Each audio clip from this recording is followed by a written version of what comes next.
పుట్టినప్పటి నుంచి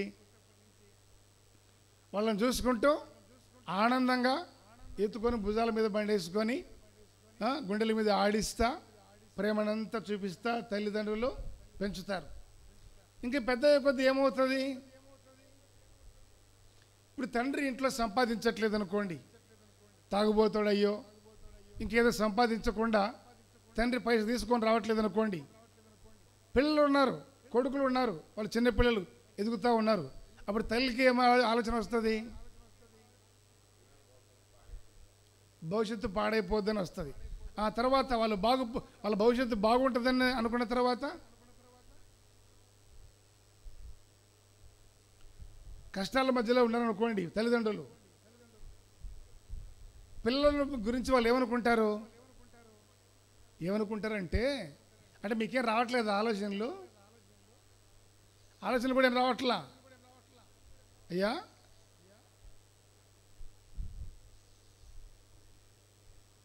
ఆలోచన రావట్లేదంటే ఏం చెప్తాం, ఏం చెప్పాలో అర్థం కావట్లేదు.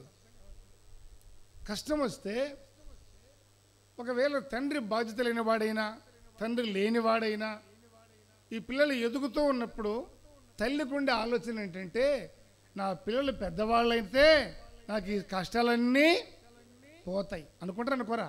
అది మిమ్మల్ని అడిగింది. అనుకుంటున్నారా మీరు? అదేంది అనుకోవట్లేదా? అంటే కష్టాలు ఉండాలని కోరుకుంటున్నారా, లేకపోతే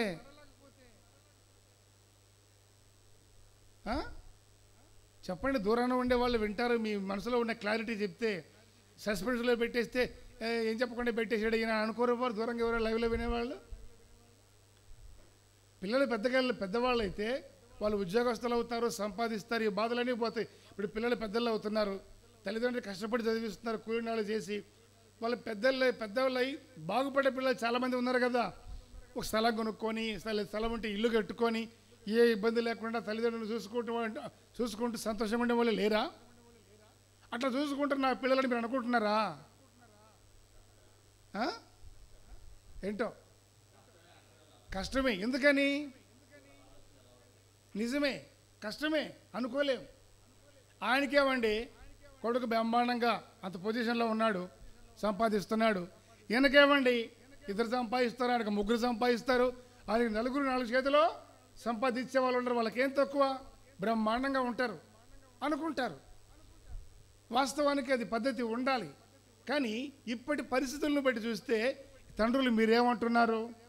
ముసలోళ్ళు కాకముందే చిన్నపిల్లలు కలిగిన తండ్రులుగా మీరు యవనస్తులుగా ఉన్నప్పుడే పిల్లల మీద నమ్మకం లేదు అంటే నిజమే, ఉన్న పరిస్థితి అదే. నమ్మకం లేదు. నా పిల్లలు పెద్ద అయిన తర్వాత నన్ను చూస్తారని ఎంతమంది తల్లిదండ్రులు అంటున్నారు. అట్లా ఆశలు పెట్టుకున్నాక వాళ్ళని పెంచి పెద్ద అయితే వాళ్ళ వయసు వచ్చిన తర్వాత పిల్లలకు వయసు వచ్చే కొద్దీ అమ్మ నాన్న వయసు ఏమవుతుంది? వీళ్ళకి ఇంకా వయసు పెరిగిపోతుంది. వయసు పెరిగే కొద్దీ బలహీనమో వచ్చేస్తుంది. వాళ్ళు బలహీనలు అయిపోతారు. ఇక పనులు చేయలేరు, ఇక సంపాదించలేరు, ఇక కష్టపడలేరు, ఇక శ్రమపడి చేసుకొని సంపాదించి బతకలేరు. ఎవరైనా పెడితే తినే ఓపికకు వస్తారు. ఇక ఏ కొడుకునే పెడతాడు, ఆ కొడుకునే పెడతాడని చెప్పి చూస్తూ ఉంటారు. ఇక వాళ్ళకు ఓపిక లేని పరిస్థితి. అలాంటప్పుడు పిల్లలకు పెళ్లి చేసిన తర్వాత కోడలు ఇంటికి వస్తే అమ్మా నాన్న పరిస్థితి ఎట్లా ఉంటుంది? భవిష్యత్తు జ్ఞానం కలిగినటువంటి వాళ్ళు మీరు, రాబో కాలాన్ని దూరంగా ఉన్నదని చూడగలిగిన వాళ్ళు. సమయాలకు ఒక పేరు ఉంది, దీర్ఘదర్శి అని. ఏం పేరు? దీర్ఘదర్శి అంటే దీర్ఘకాలంలో ఉన్నదాన్ని ఇప్పుడే దర్శించగలిగినటువంటి కెపాసిటీ ఉంది ఆయనకి. ఆయనకు ఒక్కడికి అనుకున్నా ఈరోజు దేవుడు నాకు కూడా దీర్ఘదర్శులను ఇచ్చాడు. దేవునికి మహిమ కలుగును గాక. వాళ్ళ భవిష్యత్తు మీ భవిష్యత్తు మీరే చూసుకొని లాభం లేదు. అంత స్తోత్రం పోయింది. నమ్మకాలు లేవు. పిల్లలు చూస్తారని నమ్మకాలు లేవు. కోడలు వచ్చిన తర్వాత ఇంటికి వస్తే ఎట్లా ఉంటుంది? క్షణం కూడా నేను ఇంట్లో చెప్పండి ఉండను. అప్పుడు ఏం చేయాలి? పెట్టి తీసుకొని పోతే పెట్టితో పాటు చచ్చినట్టు ఈయన కూడా పెట్టి సర్దుకొని తల్లిదండ్రులను వదిలేసి వెళ్ళిపోవాలి. అమ్మా నాన్నతో ఫోన్ చేసినా మాట్లాడినా పోయి వచ్చినట్టు తెలిసినా ఇంకంతే. అట్లాగా అయిపోయింది పరిస్థితి. అందుకని ఇలాంటి పరిస్థితులు ఎక్కువైపోయాయి కనుకనే అమ్మా నాన్నల కోసమో దిక్కు లేదు అన్నట్టుగా బతుకుతున్నటువంటి వాళ్ళ కోసమో అనాథ శరణాలయాలు ఉన్నాయి ప్రభుత్వాల తరపున, లేదా వాళ్ళు వీళ్ళు సహాయం చేస్తే ఒక ముద్ద పెట్టేటట్లుగా. డబ్బులు ఉంటే వాళ్ళకి ఓల్డ్ ఏజ్ హోమ్లు ఉన్నాయి. డబ్బు బాగా ఉన్న వాళ్ళు కూడా ఎంతమంది లేరు? లక్షాధికారులు కోటీశ్వరులు లేరా? ఎందుకు ఆ గతి పట్టింది? వాళ్ళు అంటున్నారు, నమస్కారం నాయన, మాకు ఇక్కడే బాగుంది. సరే, ఇవన్నీ ఎందుకు? ఈరోజు ప్రత్యేకత ఏంటి? Mother's day. ఇవి వెళ్తారు, ఓల్డ్ ఏజ్ హోమ్ల దగ్గరికి వెళ్తారు, అనాథ శరణాలయాల దగ్గరికి వెళ్తారు, అమ్మకు జత బట్టలు తీసుకొచ్చేస్తారు, లేదా పాత పక్కన పెట్టి తీసుకొచ్చేస్తారు. ఎటు పోతుంది? పెళ్ళిళ్ళక పేరెంటాలక అక్కడే కదా ఉంటుంది. ఎందుకు? ఉండేటివే చాలు, ఏదో ఇస్తే సరిపోతుంది. ఇట్లాంటి మొఖాలు చూసి ఉండని మనిషి ఆమె ఒకప్పుడు, వాళ్ళ ఆయన ఉన్నప్పుడు అన్నీ బాగున్నప్పుడు. ఇప్పుడు ఏమైంది? బతుకో పరిస్థితి మారిపోయింది. ఇక అమ్మకు స్వీట్ తినిపించి, ఈరోజు వచ్చింది కనుక తల్లుల దినోత్సవం ఒకటి పెట్టిన కనుక, లేకపోతే తల్లి మొక్కనక ఆ స్వీట్ మొక్క కూడా కరువే. అది తినిపించి, mummy happy mother's day mummy, ఇది నీకోసమని చెప్పి మూతులు ఆడించుకొని నవ్వు. ఎక్కడి నుంచి వస్తుంది నవ్వు? ఎక్కడి నుంచి వచ్చిందండి నవ్వు? మూతలు దగ్గర పెట్టుకొని సెల్ఫీలు తీసుకొని ఫోటోలు తీసుకొని, ఒక bye mummy, bye daddy, bye అమ్మమ్మ, బాయ్ నాయనమ్మ, ఈమెను అక్కడే కూర్చోబెట్టి మళ్ళీ కారు వేసుకొని వచ్చిన దగ్గర పట్టుకొని వాళ్ళని చూసుకొని, జీతే రహో బేటా, జీతే రహో, చల్లగా ఉండండి నాయన, మీరు బాగుండి చల్లనైనా, మళ్ళీ రాబాకండి నాయన, వచ్చి నాకు కనపడింది ఈ బాధ నా హృదయంలో, ఎందుకు ఒక తలెత్తటి చేస్తారు నాయన అన్నట్టుగా అనుకొని, ఆ వృద్ధాప్యాల ముసలితనంలో ముసలి కన్నీళ్ళు గార్చే ముసలమ్మలు తల్లులు ఎంతమంది లేరు? ఒక్కొక్కరి బాధ వింటే అంత శోచనీయమైనటువంటి పరిస్థితి, అంత దుఃఖం కలుగుతుంది, అంత బాధకరమైన పరిస్థితి. ఒకరి దుఃఖాన్ని, వారి పరిస్థితులు వింటే. ఏది ఏమైనా ఈ తల్లుల దినోత్సవానికి ఒక ప్రత్యేకత ఉంది. కాబట్టి ఏది ఏమైనా తల్లులకు ఉన్నటువంటి ప్రాధాన్యత సృష్టిలో దేనికి ఇవ్వలేదు. అందుకని తల్లులైనటువంటి మీకందరికీ మరొకసారి వందనాలు. హల్లెలూయా.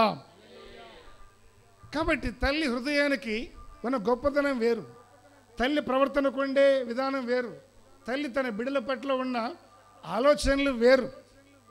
ఇందుని గురించి లేఖనం ఏమంటుంది? చదవండి. సామెతల గ్రంథము 1వ అధ్యాయము 8వ వాక్యం. సామెతలు 1:8 చదవండి. నా కుమారుడా,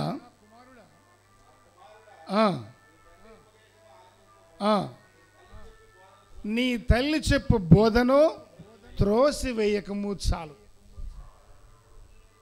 దేవుని వాక్యం. ఈ మాట ఎవరికి చెప్తున్నారు? దేవుడు ఎవరికి చెప్తున్నాడు? కొడుక్కి చెప్తున్నాడు. ఆ కొడుకు ఎంతున్నాడు? చిన్న పిల్లోడు, అది అంతున్నాడు, ఇంతున్నాడు. ఈ పిల్లలు ఇప్పుడే ముద్రలైపోయారు, ఇప్పుడే టెంకలైపోయారు. చిన్న పిల్లలకు చెప్తున్నాడు దేవుడి మాట, లేదా చిన్న పిల్లలకు చెప్పినట్టుగా చెప్తున్నాడు. ఏమని అంటే, నీ తల్లి చెప్పు బోధను త్రోసివేయకము. నా కుమారుడా, నీ తల్లి చెప్పు బోధను త్రోసివేయకము అని చెప్పి దేవుడు తేటగా ఈ మాటల్ని ఆయన మనకు వినిపిస్తూ ఉన్నాడు. కాబట్టి మన ఆత్మ సంబంధమైన అనుభవంలో మనకు బోధించేవారెవరు? మనకు బోధ చెప్పేవారెవరు? మన బోధను, ఈ బోధ విను అని మనతో పంచుకునేటువంటి వాళ్ళు ఎవరు అనేటువంటి విషయాన్ని కూడా కాస్త మనము దేవుని సన్నిధిలో ఆలకించగలిగితే, ఆ బోధ వలన మనకేం కలుగుతుంది, ఆ బోధ మనల్ని ఏం చేస్తుంది అనేటువంటి విషయాలు కూడా మనకు తేటగా అర్థమవుతాయి. దేవుడు మన కృపనిచ్చునుగాక. హల్లెలూయా. నా కుమారుడా, నీ తల్లి బోధను త్రోసివేయకము అంటే, తల్లి యొక్క బోధను ఏం చేసేవాళ్ళు ఉన్నారో త్రోసివేసేటువంటి వాళ్ళు కూడా చాలామంది ఉన్నారు. కాబట్టి ఈ తల్లి బోధను త్రోసివేసేటువంటి పరిస్థితుల్లో మన వ్యక్తిగత జీవితాలు ఉండక ఏమవ్వాలి అంటే, మన ఆత్మ సంబంధమైన ప్రతి విషయాన్ని మనము గ్రహించుకునేటువంటి వాళ్ళముగా మనం ఉండాలి. దేవునికి స్తోత్రం. కాబట్టి తల్లి ఏమని బోధ చేస్తుంది? తల్లి చేసేటువంటి ఆ బోధ ఎవరి కొరకు, ఆ బోధలో ఏముంది, ఏమున్నట్టుగా అనేటువంటి విషయాన్ని కాస్త మనము ఆలోచన చేయగలిగిన వాళ్ళముగా మనం నడుచుకోవాలి. ఎప్పుడైతే ఈ అనుభవం మనకు కలుగుతుందో మన వ్యక్తిగత ఆత్మీయత ఓ ఉన్నతమైనటువంటి అనుభవానికి చేరుతుంది. కాబట్టి తల్లులు అంటే నిర్లక్ష్యపు వైఖరి వలె ఉండక ఏం చేయాలి? తల్లి చెప్పేటువంటి ఆ బోధ ఏమిటో దానిని మనము తెలుసుకోవాలి, చూడాలి అని చెప్పి దేవుని యొక్క వాక్యము తేటగా వివరిస్తూ ఉంది. దేవునికి మహిమ కలుగునుగాక. కాబట్టి ఏముంది తల్లి బోధలో?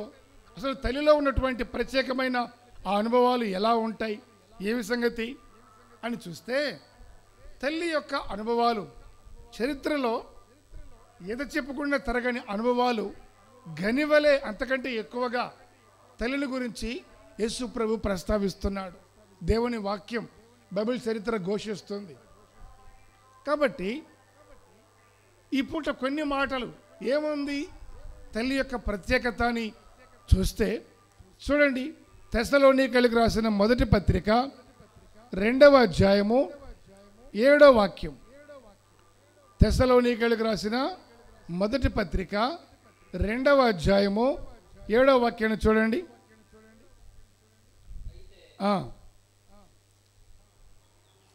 స్తన్యమిచ్చు తల్లి తన సొంత బిడ్డలను గారవించినట్లుగా మేము మీ మధ్యన సాధువులమై ఉంటిమి. అంతే అంతే. ఇక్కడ ఏం రాస్తుంది వాక్యం అంటే, స్తన్యమిచ్చు తల్లి తన సొంత బిడ్డలను గారవించినట్లుగా. తల్లి ఏం చేస్తుంది? తన బిడ్డలను, సొంత బిడ్డలని స్తన్యం ఇస్తుంది. స్తన్యం ఇవ్వడము అంటే పాలిచ్చి పెంచుతుంది. తల్లి బిడ్డలకు ఏం చేస్తుంది? పాలు ఇస్తుంది. తల్లి బిడ్డలకు పాలు ఇస్తుంది. కింద కూర్చో, లేకపోతే చీరలేదు కూర్చో. లేఖనం అంటున్నటువంటి మాట ఏమిటంటే, స్తన్యమిచ్చు తల్లి. ఇప్పుడు తల్లిలో ఉన్నటువంటి ప్రత్యేకత, ఈ తల్లుల దినోత్సవానికి పెద్ద అయిన తర్వాత పిల్లలు నువ్వేంది నాకు చెప్పేది, ఎక్కువ శాతం తండ్రికి భయపడతారు. భయపడి కాదు కానీ అట్లా మెయింటైన్ చేస్తారు. ఇక ఎప్పుడైతే ఒకసారి 2 సార్లు తండ్రితో ఎదురు మాట్లాడటం మొదలైందో ఇక తల్లికి భయం లేదు, తండ్రి అంటే కూడా ఏమీ భయం లేదు. అమ్మ నాన్న అంటే ఎవరు భయం లేదు, ఎవరు భయం లేదు. బంగారం ఇస్తావా చస్తావా అని తల్లిని చెప్పిన కొడుకులు ఎంతమంది లేరు? ఆస్తి పంచుదావా లేదా అని ఇద్దరు చెప్పిన కొడుకులు, పుత్రరత్నాలు ఎంతమంది లేరు? బాగున్న వాళ్ళని కన్నట్టుగానే వీళ్ళు కూడా వాళ్ళ పిల్లల్ని కన్నారు. కానీ ఏం చేస్తారు? కొంతమంది అంటారు, పిల్లలను అయితే కంటాం కానీ అయినా వాళ్ళ గుణాలని బుద్ధులు మేము కంటామా? బాగుపడాలనే కోరుకుంటాం. మా కుటుంబాలలో మా తాత ముత్తాతల్లో ఎవరు ఇలాంటి వాళ్ళు లేరు. మరి ఈ గుణాలు మా పిల్లలకి ఎందుకు వచ్చాయో మాకు అర్థం కావట్లేదు. ఎందుకంటే పోకడకు సిద్ధంగా ఉన్న కాలముతో పాటు లోకముతో పాటు అడుగేస్తున్నారు కనుక, లోకములో ఉన్నవన్నీ ఇవే కనుక నీ పిల్లలకు కూడా ఇవే వంట పట్టాయి. అందుకని మీ పిల్లల్ని కాస్త జాగ్రత్తగా గమనించి అన్ని విషయాల్లో. ఇప్పుడు రెండవది వచ్చి తల్లిదండ్రులకున్న చెప్పుకోదగిన ఈ చెడ్డ గుణం ఏంటో చెప్పనా? ఎవరైనా వచ్చి మీ వాడు అక్కడ సిగరెట్ తాగుతున్నా చూశానండి అని చెప్పాడు అనుకో, అవునా చూస్తా కనుక్కుంటా అంటే పోద్ది. నువ్వు పెద్ద బాగున్నట్టు చెప్తున్నావేంటిరా నా కొడుకు గురించి, వాడు వీరుడు సూర్యుడు చక్కనోడు సందమామైతే నువ్వు నీ బతుకు చూసుకోరా, నిన్ను కడుక్కోరా. అబ్బాబ్బాబ్బాబ్బా, ఈ తలలోకి వచ్చేటువంటి డైలాగులు అన్నీ ఇన్ని కాదు. నిజమా కాదా? ఒక చిన్న ఆలోచన. సర్లేమ్మా నేను చూస్తాలే అంటే దాని అర్థం ఏంటంటే వాళ్ళనన్నా పడతారు కానీ పిల్లలంటే ఏ తల్లి ఊరుకుంటుందా? చెప్పాలి మీరు నోరు తెరిచి.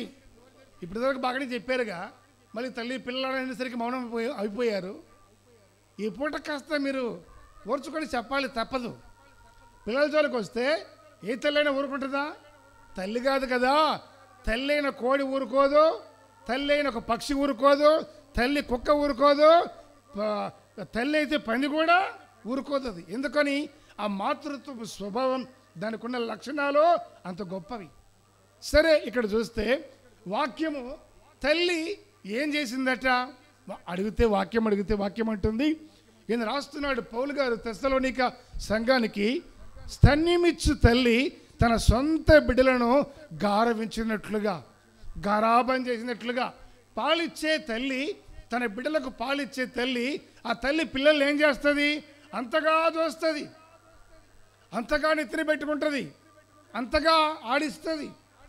పిల్లలు ఆడుకునేటప్పుడు గుండెల మీద ఎక్కి తొక్కి డ్యాన్సులు వేసి ఆడుతూ ఉంటే తల్లిదండ్రులకు నొప్పి తగిలినా ఆనందం. కానీ పెద్ద అయిన తర్వాత కూడా గుండెల మీద కొడితే ఎట్లా ఉంటుంది? అది అర్థం కాదు. ఎదిగొచ్చిన తర్వాత పిల్లలకి, ఎదిగిన తర్వాత పిల్లలకి గుండెల మీద కొట్టడమే తెలుసు. ఆ బాధకి, ఆ నొప్పికి ఎట్లా ఉంటుంది ఈ మాట మాట్లాడితే గుండెల్లో, నేను ఇట్లా ప్రవర్తిస్తే నా తల్లిదండ్రులు ఏమవుతారు అని ఆలోచించే వాళ్ళు అరుదుగా అయిపోయారు. లేరు అని చెప్పాలి, కానీ అక్కడక్కడ ఉన్నారు. అక్కడక్కడ ఆణిముత్యాలు లాంటి వాళ్ళు ఉన్నారు. తల్లిని తండ్రిని నెత్తిన పెట్టుకునేవాళ్ళు, వాళ్ళని గౌరవించేవాళ్ళు. చచ్చినా సరే నా తల్లిదండ్రులకి కష్టం రాకూడదు అనుకునే పిల్లలు ఉన్నారు అక్కడక్కడ. ఇక్కడ చూస్తే తల్లి ఏం చేస్తుందంటే పిల్లలకు పాలిచ్చి పెంచుతుంది.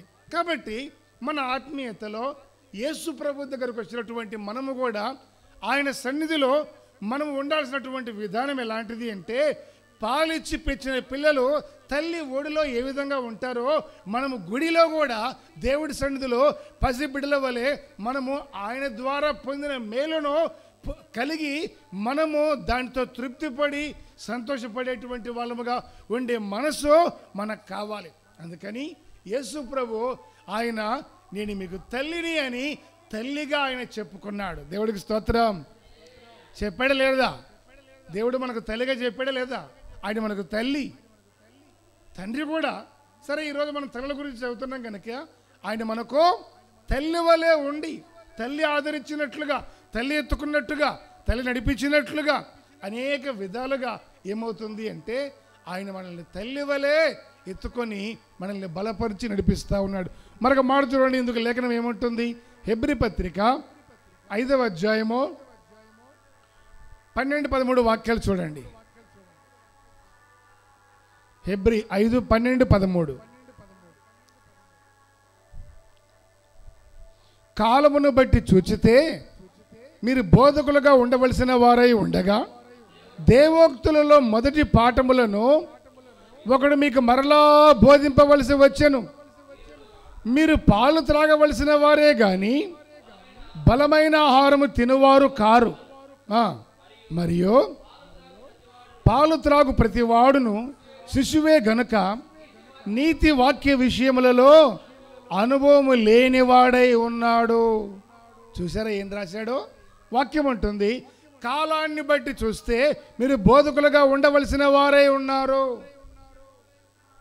ఇప్పుడు మీరున్నారండి, అయ్యగారులు, అమ్మగారులు, మీరంతా ఉన్నారు. ఇప్పుడు మీకున్న కాలం ఎంత? దేవుడి మందిరంతో రాబట్టిన సహవాసం ఎంత? నన్ను చూస్తున్నారా? ఎప్పటి నుంచో మందిరానికి వస్తున్నారు. ఇన్ని సంవత్సరాల నుంచి మందిరానికి వచ్చినటువంటి మీరు మీకున్నటువంటి ఎక్స్పీరియన్స్ను బట్టి చూసుకుంటే మీరు బోధకులుగా ఉండవలసిన వాళ్ళ కాదా? అయ్యా, ఉండవలసిన వాళ్ళ కాదా? ఉండవలసినటువంటి వాళ్ళు కదా. బోధకులుగా ఉండవలసినటువంటి వారై ఉండగా పైగా పరిస్థితి ఏమైంది? దేవోక్తులలో మొదటి మూల పాఠములను ఒకడు మరలా మీకు బోధింపవలసి వచ్చెను. దాన్ని దౌర్భాగ్యం అంటారు, దాన్ని భయంకరం అంటారు. ఏమవుతుంది పరిస్థితి అని చూస్తే, కాలమును బట్టి చూస్తే, మీకున్న అనుభవాన్ని బట్టి చూస్తే ఏమయ్యింది?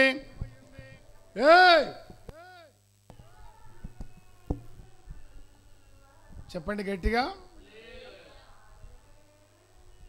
కాలమును బట్టి చూస్తే మీరేమవ్వాలి? బోధకులుగా ఉండాలి. అంత బోధ విన్నారు, అంత అనుభవం మీకుంది, అంత ఎక్స్పీరియన్స్ మీకుంది, అన్ని విధాలుగా మీరు అనుభవాన్ని కలిగి ఉన్నారు. అటువంటి మీరు బోధించవలసినటువంటి మీరు ఏమైంది పరిస్థితి అని చూస్తే ఇప్పుడు ఏమయ్యారంటే, అంత బోధకులుగా ఉండవలసిన మీరు ఎవరో ఒకడు వచ్చి దేవోక్తులలో అంటే భక్తిలో మొదటి మూల పాఠములను ఎట్లా మారు మనసు పొందాలి, ఎట్లా ప్రభు దగ్గరికి రావాలి, ఎట్లా రక్షణ అంటే ఏమిటి, దాన్ని ఎట్లా కాపాడుకోవాలి అనేటువంటి ABCDలు మరలా మీకు ఆత్మీయతలో ఏబిసిడీలు మరలా ఎవరో ఒకడు వచ్చి మీకు బోధించే పరిస్థితికి వచ్చారు. కాలాన్ని బట్టి చూస్తే మీరు బోధకులు, అంత అనుభవం మీకుంది, అంత అనుభవమో మీకుంది. కాలాన్ని బట్టి చూస్తే మీకు అంత అనుభవం ఉంది. కానీ అటువంటి మీరు ఏమయ్యారంటే మొదటి దేవోక్తులను ఒకడు మీకు ఏం చేశాడు, మరలా ఒకడు బోధింపవలసి వచ్చాను. కాబట్టి వాటన్నిటిని బట్టి ఏం చేయాలి, కాస్త ఆలోచన కలిగి అవగాహన కలిగిన వారమై మన ఆత్మీయతను మనము జాగ్రత్తగా కాపాడుకోవటం అనేది మనకు అవసరమైంది. దేవునికి స్తోత్రం. ఆ తర్వాత రాస్తున్నాడు, ఒకటి మీకు మరలా బోధింపవలసి వచ్చాను, మీరు పాలు త్రాగవలసిన వారే కానీ బలమైన ఆహారమును తినువారు కారు. ఎంతసేపు చూసినా మీకు పాలు పాలు పాలు పాలు. ఇంటికి వెళ్ళిన తర్వాత బాగానే తింటారు, సండే స్పెషల్స్ అన్నీ నమ్మకంగా అవగొట్టేస్తారు, బాగానే ఉంది. ప్రతిరోజు మనకు ఉండేటివి బాగానే ఉన్నాయి. ఆత్మీయ జీవితంలో ఎప్పటికీ దేవోక్తుల మొదటి మూల పాఠాలే. సరైన మారు మనసు లేదు, రక్షణ అనుభవాలు లేవు, ఏమీ లేవు, అవేమీ లేవు. ప్రారంభంలో ఉన్నట్టుగా కాలాన్ని బట్టి చూస్తే మీరు బోధకులుగా ఉండాల్సిన వాళ్ళరా నాయనా. మీకు అర్థమయ్యేట్టుగా చెప్పాలంటే కొంతమంది కలిసి చదువుకుంటారు, స్నేహితులు మీలాగా చదువుకొని ఒకడు సంవత్సరాలు వేస్ట్ కాకుండా ప్రతి సంవత్సరం ఎప్పటికప్పుడు పాస్ అయ్యి చదువుతూ ఉంటాడు. వీడు చదివి పాస్ అయితే మళ్ళీ కొత్త పుస్తకాలు అనవసరం కదండి, కొత్త యూనిఫామ్ దండగ కదండి, ఫ్రెండ్స్ అందరినీ పోగొట్టుకుంటాం, ఎంత బాధ. కలిసి గాలికి తిరగాలి, మనకు తర్వాత మనకు నమ్మకమైన వాడు ఎవడు దొరుకుతాడు అని అక్కడే ఆ కాలేజీలోనే ఆ తరగతి గదిలోనే కూర్చుంటాడు. ఈ ముందు పోయినాడు తిరిగి చదివి రాసి అదే కాలేజీకి లెక్చరర్గా వస్తాడు. ఆయన రాగానే వాడు ఫ్రెండ్ కూర్చొని నమస్కారం సార్ అంటాడు. అప్పుడు అదే బోధించాడు, ఇద్దరు పక్కన కూర్చొని విన్నారు. ఇప్పుడు ఆయన వచ్చి ఏం బోధించాలి, అప్పుడు బోధించిందే మరలా ఇప్పుడు ఇతనికి బోధించాలి. సిగ్గులు ఎక్కడ వీడంటాడు, ఇవన్నీ నాకు ఎప్పుడో తెలుసు. సిగ్గుండ స్థిరం ఉండదు, ఇవన్నీ నాకు ఎప్పుడో తెలుసు, చిన్నప్పుడే తెలుసు. మరి చిన్నప్పుడు తెలిసిన వాడు ఎందుకు ఇక్కడ ఉన్నావు, అది విన్నాను కానీ విన్నవి నాకేమి వంట పట్ల, విన్నవి నాకేమి వాటి నడుచుకోవాలా. మా వాడికి చదువు అవ్వలేదండి, ఏమబ్బింది, తినటం, కుండ మొత్తం కుక్కనాకినట్టు మొత్తం అవగొట్టడం, బయటికి పోయి వీళ్ళతో కలిసి గాలికి తిరగటం, ఈ అర్ధరాత్రి ఇంటికి రావటం, మరలా పొద్దు బాగడెక్కిన తర్వాత లెగవటం, చేసి పెడితే తినటం, మరలా పోవటం. ఎంతకాలము? ఆ అనుభవాన్ని కోల్పోయిన తర్వాత, ఆ తిని ఉండేటువంటి దాన్ని కోల్పోయిన తర్వాత ఆ రోజు తెలుస్తుంది దాని విలువ అంటే ఏంటో పోగొట్టుకున్నాక. ఇక్కడ కాలాన్ని బట్టి చూస్తే మీరు బోధకులుగా ఉండవలసిన వాళ్ళు కదా. మరలా మీకు దేవోక్తుల్లో మూలపాఠాన్ని ఒకటి బోధింపవలసి వచ్చని అంటే మీరు ఎప్పుడు పాలు తాగుతుంటారా? మీకు సంగతి చెప్పనా అని ఈ మాట అంటున్నాడు. ఏమని? పాలు త్రాగు ప్రతివాడు శిశువే గనుక నీతివాక్య విషయంలో వాడు అనుభవం లేని వాడై ఉన్నాడు. మీరు పాలు తాగవలసిన వాళ్ళే కానీ బలమైన ఆహారం మీకు పెట్టిన కుదరదు, మీకు పెట్టిన ఆరాయించుకోలేరు. ఇక మీరు ఇంతే, ఎంత ఉన్నా ఇదే స్థితి, ఇదే స్థానం, ఇదే పొజిషన్. దీన్ని మారరు, దీనిలో నుంచి పైకి మీరు రాలేరు. అందుకని నీ ఆత్మీయత ఈరోజు ఈ తల్లుల దినోత్సవ దినాన ఏ స్థితిలో ఉందో ఒకసారి మీరు ఆలోచించుకోవాలి. స్తన్యం ఇచ్చు తల్లి శిశువులను గారవిచ్చినట్లుగా, అంటే తల్లి పాలిచ్చేది పాలిచ్చి పెంచేది. నా తల్లి నన్ను పాలిచ్చి పెంచి ఈరోజు ఇంతటి వాణిగా చేసి ఈ స్థానం కోసము నా కొరకు ఎంత కష్టపడింది అని మనం ఎప్పుడు కూడా తల్లుల్ని నిర్లక్ష్యం చేయకూడదు. ఆమె ముదిమ వయసులో ఆమెను నిర్లక్ష్యపరచకో, మరవద్దు అని చెప్తుంది దేవుని వాక్యం. వాళ్ళు ఎలాగున్నా మనకు ఉండాల్సినటువంటి బాధ్యత మన మీద ఉందా లేదా? చెప్పరేంటి? మన మీద ఉంది.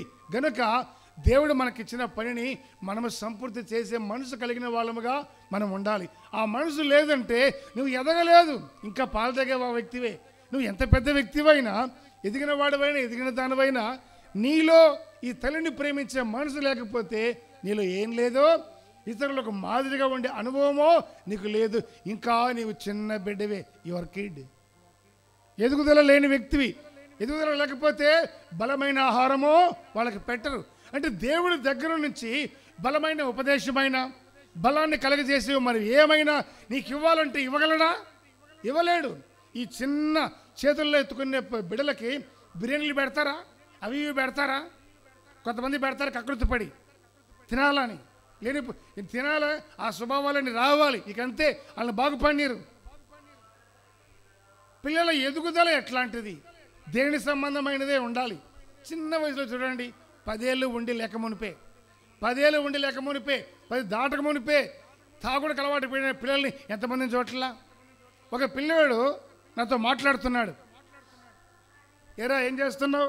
చదువుతున్నావా? బాగున్నావా? ఛానల్లోకి వచ్చావు, ఏంటి సంగతి అని అంటే, వాడి వయసు ఎంత? ఓ 14 మహా అంటే. వాళ్ళ తండ్రి వెనకాల ఉండి బతిలాడుతున్నాడు అడగొద్దని. సరే నేను మాట్లాడాను, వాడు వెళ్ళిపోయాడు. ఏం జవాబు? ఒకదాని జవాబు చెప్పకుండా.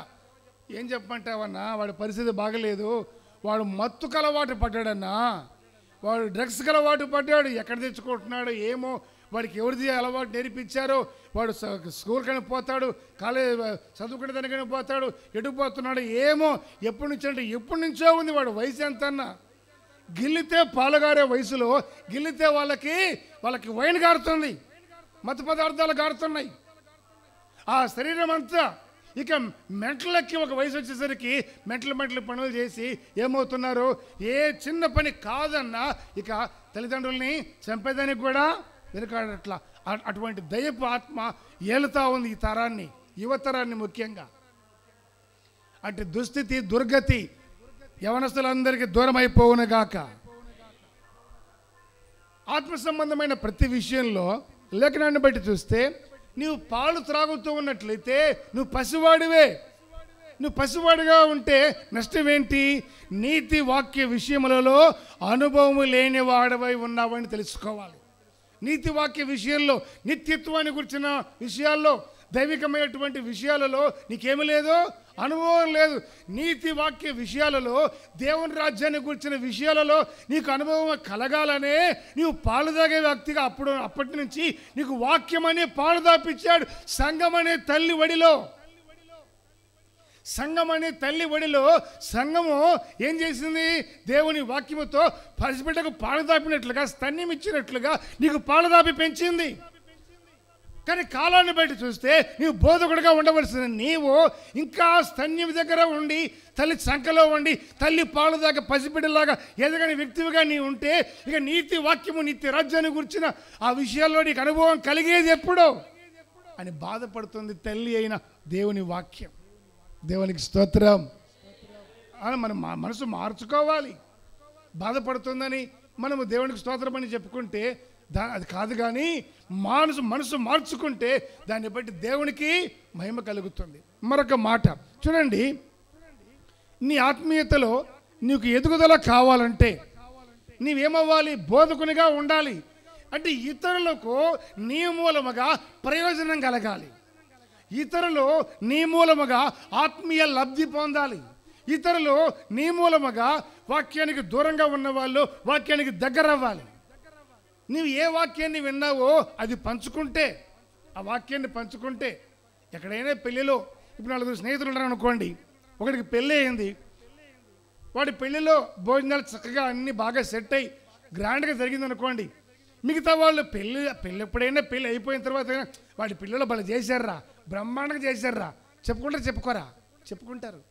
ఆ రుచిని బట్టి, ఆ దాన్ని బట్టి అంతగా సంవత్సరాలు గడిచినా ఎప్పటికీ చెప్పుకునేటువంటి రీతిగా ఉంటే, మరి దేవుని సంఘములో వాక్యం అనే పాలతో ఎదిగి నీవు సత్యవాక్యము, నీతి వాక్య విషయంలో అనుభవం ఉంటే దాని గురించి నువ్వు ఎందుకు బయట ప్రస్తావించట్లేదు?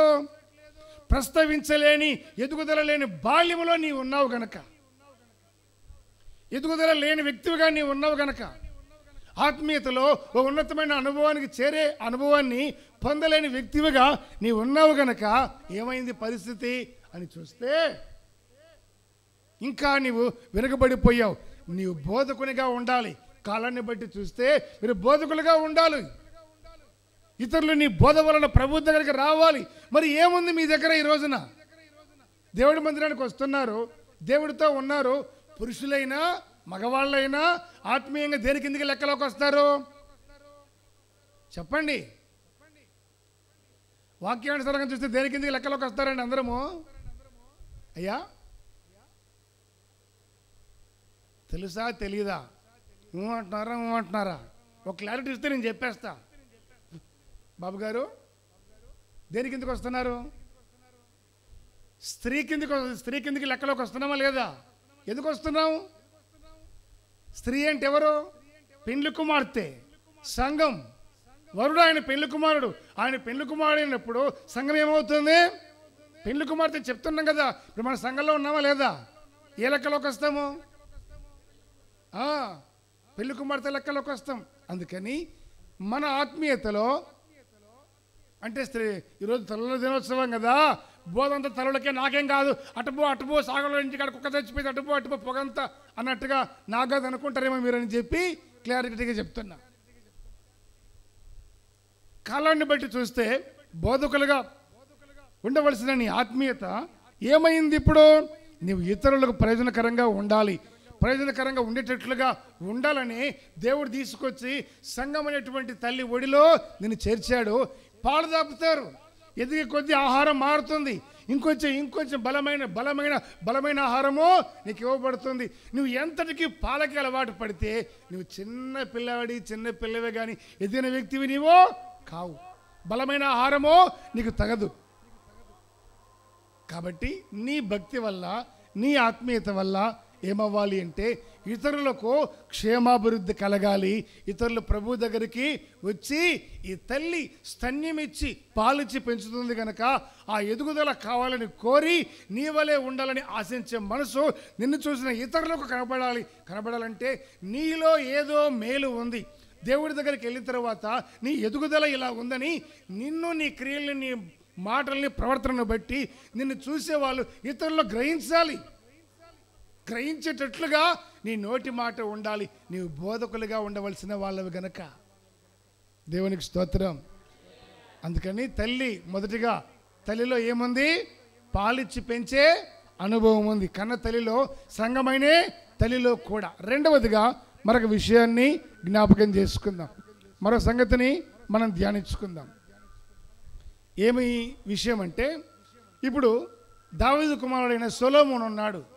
ఈ సొలొమోను తల్లి ఉందే, అనేక రకాలైన ఉపదేశాలు చేసింది సొలొమోను తల్లికి. సొలొమోనుకు నా కుమారుడా అది, నా కుమారుడా ఇది, నా కుమారుడా ఇట్లా ఉండు అట్లా ఉండని. ఇప్పుడు సొలొమోనుకి జ్ఞానం కొద్దుగా ఉందా? మీరు చెప్పండి. భూమి మీద జ్ఞానవంతులు ఎవరు? సొలొమోను. దేవుడి తర్వాత జ్ఞానవంతుడు సొలొమోను. అంటే ఆయనకి ఏ విషయంలో జ్ఞానం కొదవగా లేదు. కొదవ లేకపోయినా తల్లి తన కుమారునికి జ్ఞానాన్ని బోధిస్తుంది. అంటే సారు నా కుమారుడా. ఇప్పుడు బస్ స్టాండ్కి వెళ్తున్నాం, బస్ ఎక్కి ఊరు వెళ్ళాలి, వేరే ఊరికి. కొడుకు వెళ్తున్నాడు, కొడుకు బస్సే ఎక్కిపోవాలి, రైలు ఎక్కిపోవాలి అంటే తల్లికి తెలుసా తెలియదా? పోయేటప్పుడు ఏం చెప్తుంది?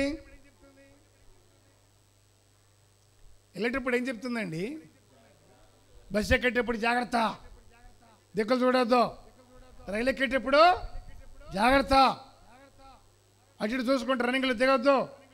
నేను జాగ్రత్తగా ఎక్కాలో కొడుకు తెలుసా తెలీదా? తెలిసినా వాడికి తెలిసిలే అని నేను ఊరుకుంటున్నా. తల్లి చెప్పే బోధ తల్లి చెబుతుంది. ఇట్లాంటి మాటలు అన్ని తెలిసిన తల్లి మనసు వేరు. మళ్ళీ 1-4 సార్లు చెప్పాల్సిందే. పిల్లలు ఏమంటారు? ఎన్నిసార్లు చెప్తావే, చెప్పి విసిగిస్తా ఊరికే, ఈ గోల వెళ్ళిపా. ఉపదేశం అంటే గిట్టదు. అదే ఇద్దరు మనుషులు కూర్చొని వ్యవహారం పెట్టుకుంటే ఎంత చెప్పినా ఎంత విన్నా తగదు, చెవి కోసుకుంటారు, తరగదు. తల్లి 1-2 సార్లు చెప్తే ఎట్లా ఉంటుంది పిల్లలకి? కష్టంగా, ఎబ్బెట్టిగా, వెక్కసంగా. అన్ని తెలిసినా సొలొమోను తల్లి కూడా సొలొమోనుకు బోధిస్తానే ఉంది. ఏమని చూడండి, సామెతల గ్రంథం 31వ అధ్యాయం 26 నుండి చదవండి. సామెతలు 31:26 నుండి. జ్ఞానము కలిగి తన నోరు తెరచును, కృపగల ఉపదేశము ఆమె బోధించును. ఆమె తన ఇంటి వారి నడతలను బాగుగా కనిపెట్టును. పని చేయకుండా ఆమె భోజనము చేయదు.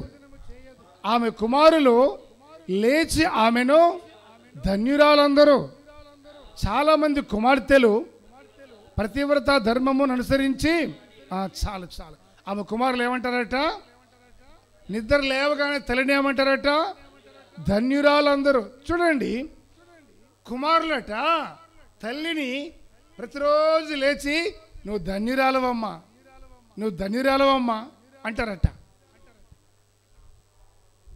ఎందుకు అని చూస్తే ఈయన రాస్తున్నటువంటి మాట ఏమిటి అంటే, సమస్త విషయాలలో అన్నీ కూడా తల్లి బోధించేటువంటి ఆ బోధ ఏమంటుంది? ఆమె నోరు తెరిస్తే జ్ఞానము కలిగి తన నోరు తెలుసును, కృపగల ఉపదేశమును ఆమె బోధించును. జ్ఞానము కలిగి నోరు తెరుస్తుంది, కృప కలిగిన ఉపదేశం నోటి నుంచి బయటకు వస్తుంది. కొంతమంది నోరు తెరిస్తే ఇంట్లో మనిషి అంటాడు, తోలు తీస్తా, కీళ్ళిరగొడతా, పంపిస్తా మీ అమ్మల ఇంటికి. నోరు తెరిస్తే ఇట్టటి మాటలు వస్తాయి. ఎందుకు? ఆమెకు నోరు తెరిస్తే అట్టటి మాటలు. వాక్యం అంటుంది, జ్ఞానము కలిగి తన నోరు తెరచును, కృపగల ఉపదేశం ఆమె బోధించును. ఆమె తన ఇంటి వారి నడతలను బాగుగా కనిపెట్టును. ఇంటి వారి నడతలు ఏం చేస్తుందట? బాగుగా కనిపెట్టును. పని చేయకుండా ఆమె భోజనము చేయదు. పని చేయకుండా భోజనం చేయదు. చూడండి, నిజంగా తల్లులకి ఎన్ని వందనాలు చెప్పినా తక్కువే, వాళ్ళ కాళ్ళు కడిగి ఎత్తున పోసుకున్నా తక్కువే. అందరికీ చేసి అన్నీ చూసి ఉంటే తిని, లేకపోతే సర్దుకొని నీళ్ళు తాగి పడుకుంటారు. అవునా కాదా? ఆ పని మనం చేయగలుగుతామా? చేయగలుగుతామా? పని చేయడం కాదు కదా, ఉప్పు తగ్గిందంటే అయిపోయింది. అయ్యగారికి ఒళ్ళు ఎక్కడ పెట్టుకొని చేసావు? మొన్న కూడా అంతే, అప్పుడంతే. ఏం నీ సంగతి? రాను రాను తక్కువైనా ఎక్కువైనా ప్రతి విషయంలో, అంటే కొన్ని విషయాల్లో కొందరు నడిపించేటువంటి విధానాలు వేరుగా ఉంటాయి. కానీ ఈమె పని చేయకుండా భోజనం చేయదు. ఆమె కుమారులు లేచి తల్లిని ఏమంటారు? అమ్మా, నువ్వు ధన్యురాలవమ్మా. ఇప్పుడు ఏమండి, తలపైకెత్తండి, ఒక చక్కటి జవాబు మీరు చెప్తారని ఆశిస్తున్నా. మీరు పొద్దున్న లేచి ఈ రోజు వరకు ఏ రోజైనా నువ్వు ధన్యురాలవమ్మా అన్నారా? అయ్యా, ఎందుకు?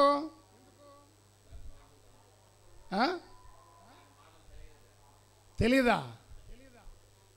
ఇక నేను ఏడు చెప్పేది, మీరు అట్టగా చెప్తే నేను ఏడు చెప్పమంటారు. నన్ను తెలీదా అట్లాంటి మాటలు చెప్పాలని? కనీసం తల్లి వాల్యూ అన్నా వాళ్ళు ఒక్కోసారి విసిగిస్తారు. అదే ఇట్లా జాగ్రత్తగా చెప్పి అట్లా ఇట్లా ఏమన్నంటే మీకోసం, ఏమన్నంటే మీకోసం అని కొన్ని చెప్తూ ఉంటారు. కొన్ని నచ్చవచ్చు, కొన్ని నచ్చకపోవచ్చు. ఏ రోజైనా నా కోసం కష్టపడ్డారు అని మనసు కలిగినప్పుడైనా మా కోసం బాగా కష్టపడ్డావమ్మా, నువ్వు ధన్యురాలు కాకపోయినా మా కోసం కష్టపడి నేను ఇంత గొప్పవాడిని చేసావమ్మా అని తల్లిని ఏదన్నా దగ్గర తీసుకున్నారా? ఏమండి, ఎందుకని అట్లా చెప్పారు కదా జవాబు. మాకు అటువంటివన్నీ మాకు ఇంకా ఏం తెలుసు బాబు? ఏం తెలుసు? షటప్. పెన్న మీద అదేదో పేలిద్దడు చూసారా? అట్లా ఇక తల్లి చూస్తూ ఉంటుంది. చెప్తే ఏమంటాడో, చెప్పకపోతే ఏమంటాడో, బయటికి పోయే టైం దగ్గరకు వచ్చింది, వెళ్ళిపోతున్నాడు. మళ్ళీ సాయంత్రం దాకా రాడు. మాట సేవనిస్తే బాగుంటుంది, ఏమంటాడో అనుకుంటాను. ఏంటి సంగతి? ఏం కావాలి ఏంటి అనగా, అబ్బా ఏం లేదు నాయన, ఊరికినే వచ్చా అంతే.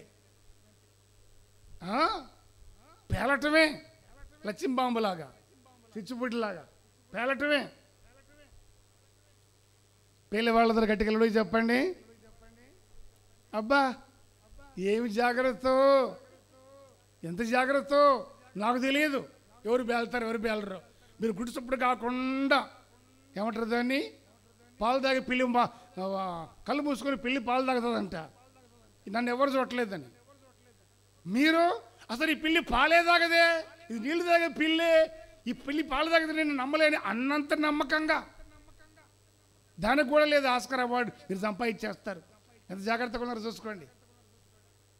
కుమారులు లేచి నువ్వు ధన్యురాలవమ్మా, అందుకని ఈరోజు ఇంటికి వెళ్ళిన తర్వాత మీ అమ్మకి చెప్పండి నువ్వు ధన్యురాలవమ్మా, నువ్వు దరిద్రమే కంపగద్రి, నువ్వు తెచ్చావంటే అందరమో ప్రశాంతంగా. ఆవేశంలో అన్నారనుకో, ఆ తల్లి హృదయం ఎంత బాధపడుతుంది, తల్లి గుండె ఎంత వేదన పడుతుంది. పిల్లల ముందు తల్లిదండ్రి చచ్చిపోతే పిల్లలకు పెద్ద అఫెక్షన్ అనేది కనపడదు, కానీ తల్లిదండ్రుల ముందు పిల్లలు పోయారంటే ఆ బాధ గుండె కోత వర్ణనాతీతం. 25 ఏళ్ళ అబ్బాయి చచ్చిపోయాడు, ఆంధ్రప్రదేశ్ అబ్బాయి, బార్డర్లో చూసేమన్నారు కదా. 25 ఒకడే కొడుకు, నేను వెళ్ళాలి, బార్డర్ ఆఫ్ సెక్యూరిటీలో ఉండాలి, ఒక్కరోజైనా ఉద్యోగం చేసేయాలి, చావాలి, నేను చచ్చిపోయేటప్పుడు నా మీద జెండా కప్పాలని తెగబో చెప్పుకునేవాడట. గందరగోళం అయ్యి ఆ కుటుంబం తల్ల కిందలో ఏడుస్తాం. యవ్వనస్తురాలకి ఒక అమ్మాయి, 5 ఫోటోలు పెట్టారు. ఈ రోజున మనం పొద్దునే లేచి ప్రశాంతంగా ఒళ్ళిరిచి పళ్ళు తోమి స్నానం చేసి మంచి బట్టలు వేసుకొని ఇక్కడికి వచ్చి కూర్చొని హల్లెలూయా స్తుతి మహిమాని చప్పట్లు కొట్టి పాట పాడుతున్నామంటే మన దేశానికి సరిహద్దుల్లో ఎందరో జవాన్లు సైనికులు ప్రాణాలు పెట్టి చచ్చిపోయి వారు ప్రాణాలు పెడితే వాళ్ళ ప్రాణ త్యాగము మనల్ని బతికించి ఈరోజు సజీవుల లెక్కలో ఉంచింది. ఒక్కటి వచ్చి పడింది అనుకోండి మన ఊరిలో ఉంటామా? అందుకే నా జీవితంలో ఏ రోజు వాళ్ళ గురించి తెలుసుకున్నానో, మొదటి గురించి నాకు తెలుసు. ప్రపంచంలో ఉన్నటువంటి ఉద్యోగాలలో ఏదైనా నేను ఇష్టపడి ఉంది అంటే బార్డర్ ఆఫ్ సెక్యూరిటీ. పోవాలని ఎంతో ప్రయత్నం చేశా, కానీ ప్రభు నాకు సేవనిచ్చాడు. వాళ్ళ కొరకు ప్రార్థన చేయకుండా ఒకరోజు కూడా అన్నం తినలేదు నేను. ఏ విషయాన్ని మర్చిపోయినా వాళ్ళని మర్చిపోను.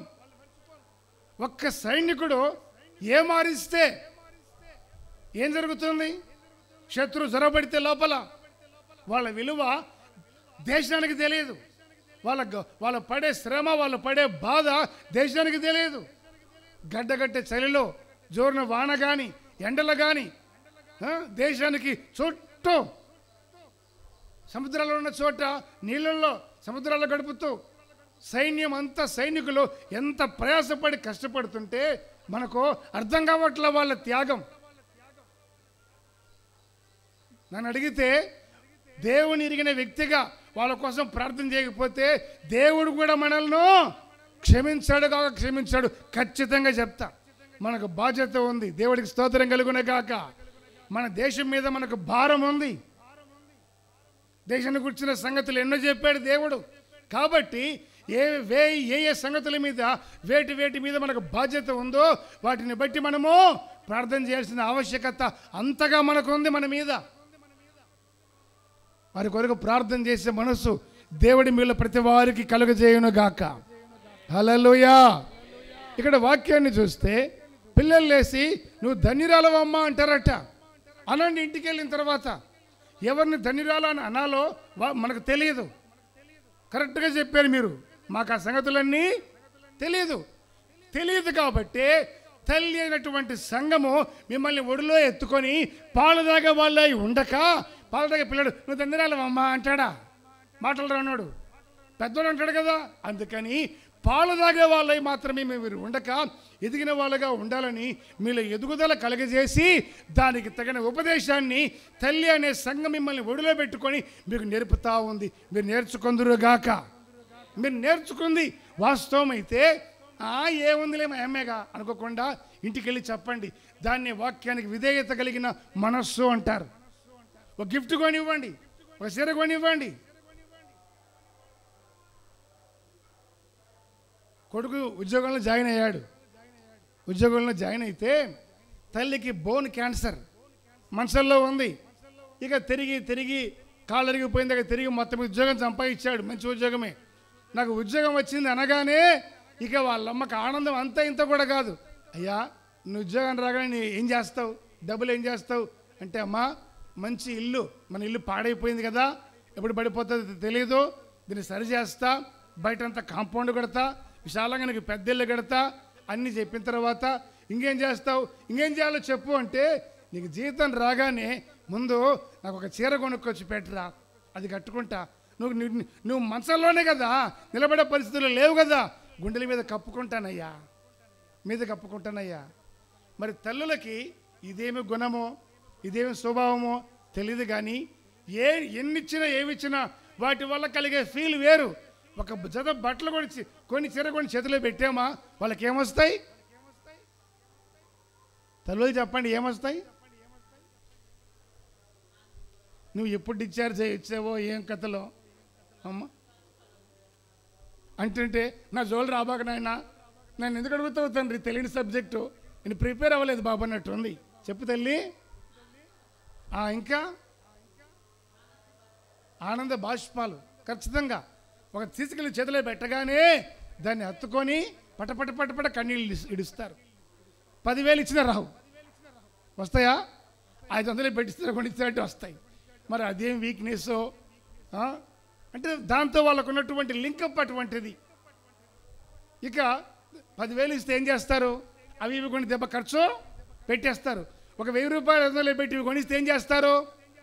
తీసుకెళ్ళి ఉన్నవన్నీ పైకెత్తి అడుగునే పెట్టి, నా కొడుకు కొనిచ్చాడు, నా తమ్ముడు తీసి ఇచ్చాడు, నా అన్న తీసి ఇచ్చాడు, ఎవరు తీసి ఇచ్చినా దానికి ఇచ్చే విలువ వాళ్ళు చాలా ఉన్నతమైనది. అందుకని అమ్మలకు గిఫ్ట్లు ఇవ్వండి. పోయి ఇస్తారా? చెప్పండి నాయన, ఇస్తారా ఇవ్వరా? అయ్యా ఇస్తావా ఇవ్వా? ఇవ్వండి. కుటుంబం అన్నాక రకరకాలుగా ఉంటాయి. ఎట్లా ఉన్నా మీరు క్రీస్తులో ఎదిగిన వారుగా ఇతరులు గుర్తించాలి. కాలాన్ని బట్టి చూస్తే మీరు ఏమై ఉన్నారు? పెండు కుమార్తెన చేయమంటాం. మళ్ళీ కాలాన్ని బట్టి చూస్తే ఏమై ఉన్నారండి? రాశారు కదా, అదే రాస్తున్నారు కదా, చెప్పిన తప్పితే తాటకుల మీద రాస్తున్నారు కదా, అంత చెప్పిందంతా అటు చూస్తే వెళ్ళిపోయేలా రాస్తే మైండ్లో ఉంటుంది కదా. బోధకులై ఉన్నారు, కాలాన్ని బట్టి చూస్తే ఏమై ఉన్నారు? ఏంటా బోధ? మీరు నేర్చుకున్న బోధ ఇప్పుడు చెప్పింది వెళ్ళి చేయటమే, అవునా కాదా? అందుకని ఆ పని చేయండి. ఆ పని చేస్తే మీ కుటుంబంలో గొప్ప సమాధానం కలుగుతుంది, గొప్ప సమాధానము కలుగుతుంది. నువ్వు మీ అమ్మకే కొన్నావు, నాకెందుకు కొనలేదు అని ఇంట్లో అనింది అనుకో, ఈరోజు మదర్స్ డే, నీ పిల్లలకి తీసుకొచ్చి పెడతారు. మా అమ్మకి పిల్లలు కాబట్టి మా అమ్మకి నేను అని చెప్పాలి. ఇదొక జబ్బు. వాళ్ళకి ఇస్తే ఒకరికి ఇస్తే సహించరు. ఈ కళ్ళు ఎర్రగా గోళాలు అయిపోతాయి, కొలుములో నుంచి తీసిన నిప్పులాగా. ఆ కళ్ళలో పడిందో ఇక ఆ సూపికే అది కాలిపోవాలా. తల్లి కదా పోనీలే అటు అనుకోరు. నాకు చెప్పకుండా అటువంటి అక్రమం నశించిపోవును గాక. అందరు గట్టిగా ఆమెని చెప్పండి. మనం క్రమమైనటువంటి వాళ్ళముగా ఉందుము గాక.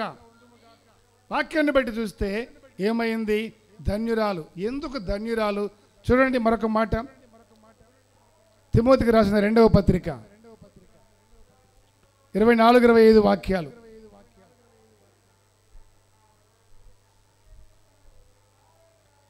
తిమోతికి రాసిన 2వ పత్రిక 2వ అధ్యాయము 24-25 వాక్యాలు. సత్య విషయమైన అనుభవ జ్ఞానము వారికి కలుగొట్టకై. ఎవరికి కలుగొట్టకై అంటే ఎవరు? మాకు అన్నా మనకు అన్నా ఎవరు?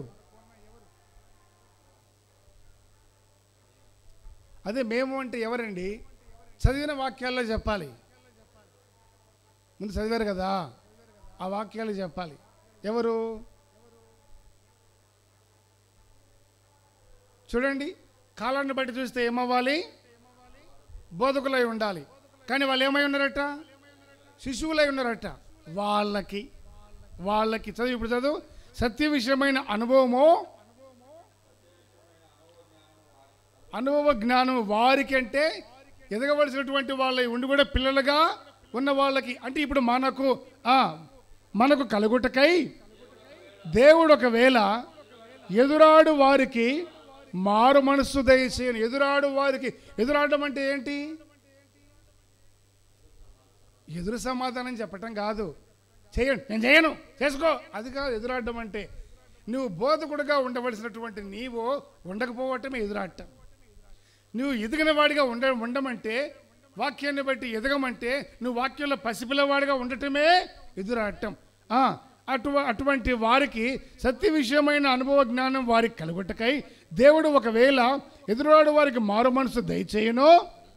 అందువలన సాతాను తన ఇష్టము చొప్పున చెరపట్టిన వీరు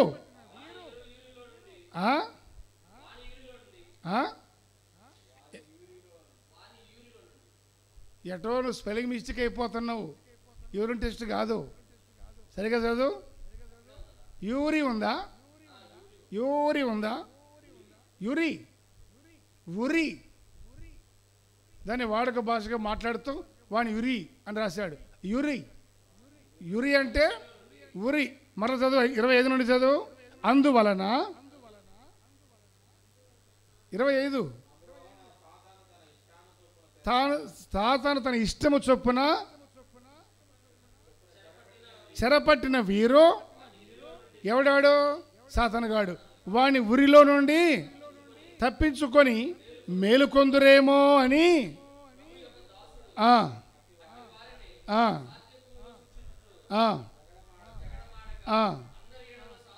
సాధువుగాను సహించువాడుగాను ఉండవాలి. సరే, ఈ ఉండవలనే సంగతి పక్కన పెడితే ఇక్కడ ఏం రాస్తుంది అని చూస్తే ఈ 25 వాక్యాలు, 24, 25 వాక్యాలు ఏమంటుంది? సత్య విషయమైన అనుభవ జ్ఞానము వారికి కలుగుటకై దేవుడు ఒకవేళ ఎదురాడు వారికి మారు మనస్సు దయచేయును.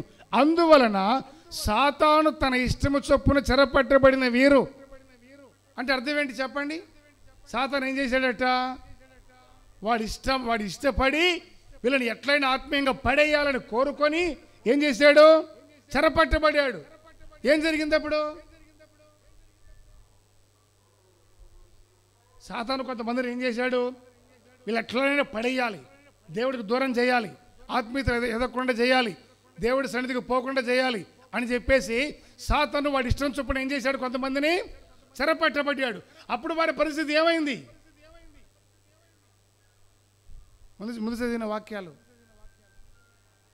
ముందు చెప్పిందే. తర్వాత ముందు మీరు చెప్పిన మాటలేనండి, వినండి. సాతాను తన ఇష్టం చొప్పున చెరపట్టబడినప్పుడు ఏమవుతుంది అంటే ఇక వాళ్ళు ఎదగరు, అలాగే ఉంటారు. రెండవది, ఎదురాడుతారు, తిరుగుబాటు చేస్తారు. తిరుగుబాటు చేయుట సోది చెప్పుడు అనే పాపంతో సమానం. అందువలన ఏం చేస్తాడు? దేవుడు ఈ వాడి ఉరిలో నుండి ఒకవేళ మేలుకుంటారేమో, దారిలోకి వస్తారేమో అని సేవకుడు ఆశపడాలట. ఆశపడి కదా ఇంతవరకు మారు మనసు లేకుండా ఇన్ని లోతైన వాక్యాలు చెప్తుండేది. ఆ ఆశ కలిగి కదా మిమ్మల్ని బతిమాలో భయపెట్టో ఏం చేసో మిమ్మల్ని భరిస్తూ ఉండేది. ఆ ఆశ కదా సువార్తలో కానీ సంఘంలో కానీ ఏ విషయంలో తోడ్పాటు లేకపోయినా మిమ్మల్ని భరించి అవి ఇవి చెప్పి నిన్ను వాక్యాలు తేల్చి చూపించి ఇంతగా భరించేది. మీరు బోధకులుగా కనబడాలని కదా, మిమ్మల్ని బట్టి అనేకులు ప్రభువులోకి రావాలని కదా, అనేకులకు మారు మనసు కలిగించే ఒక మాదిరి మీరు కనబడాలి, మీరు బోధకులుగా ఉండాలి, మిమ్మల్ని బట్టి ఇతరులు మారాలి. ఈ మాటలు ఎన్ని వందల వేల సార్లు మీరు వినింటారు నా నోటి నుండి. అందుకే ప్రభు యొక్క దాసుడు మిమ్మల్ని భరిస్తూ ఉంది.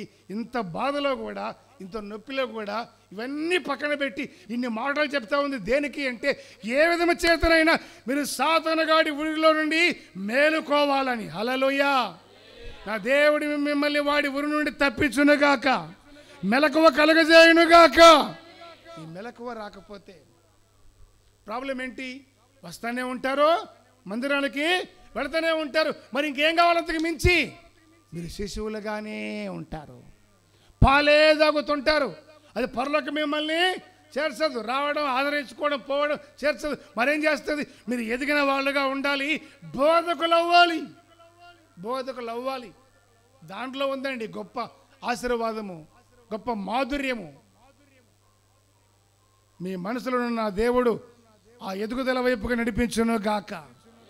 ఇంకా మారు మనసు లేక, ఇంకా బాప్తిస్మం లేక, ఎందుకనంటే ఏమో నాకు అర్థం కావట్లేదు, ఇప్పుడే మనసు రావట్లేదు, నాకు అటువంటి లేదు, నేను నాలో ఇంకా మార్పు రావాలి.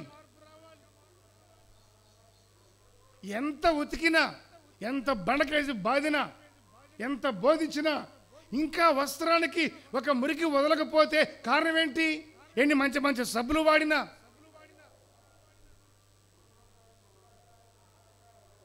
ఎంతకి అది బాగుపడకపోతే దాన్ని ఏ స్థితికి పోతుంది?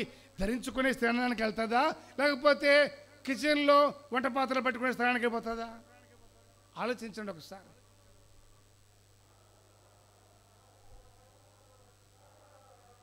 మీ హృదయాలు దేవుని వైపు తిరగాలి. అందుకని సత్య విషయమైన అనుభవ జ్ఞానము నీకు బోధించేది దేవుని సంఘం, తల్లి అనే దేవుని సంఘం నీకు సత్య విషయమైన అనుభవ జ్ఞానం బోధించి నువ్వు ఎదుగుదల కలగజేసేదే తల్లి ఒడి అనే సంఘం. అందుకే సేవకుని పెట్టాడు దేవుడు తల్లి వలె బోధించమని.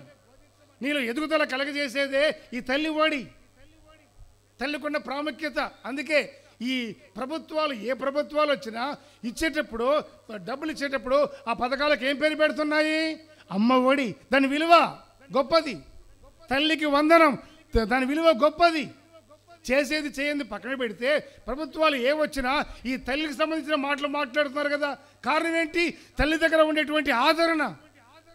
మరి లోకంలోనే అలాంటిది ఉన్నప్పుడు, ఆత్మీయులుగా దేవుడి దగ్గరకు వచ్చినప్పుడు, మీరు దేవుని ఒడిలో ఉన్నప్పుడు మీకు ఇచ్చేటువంటి దేవుని వాక్యాల వలన మీరు ఎటువంటి గొప్ప వాళ్ళు అవ్వాలి. మరి ఎందుకు అవ్వట్లేదు? సాతానుగాడు తన ఇష్టము చొప్పున జుట్టు బట్టి ఈడ్చుకొని వెళ్ళి ఈ గదిలో పెట్టి బంధించాడు.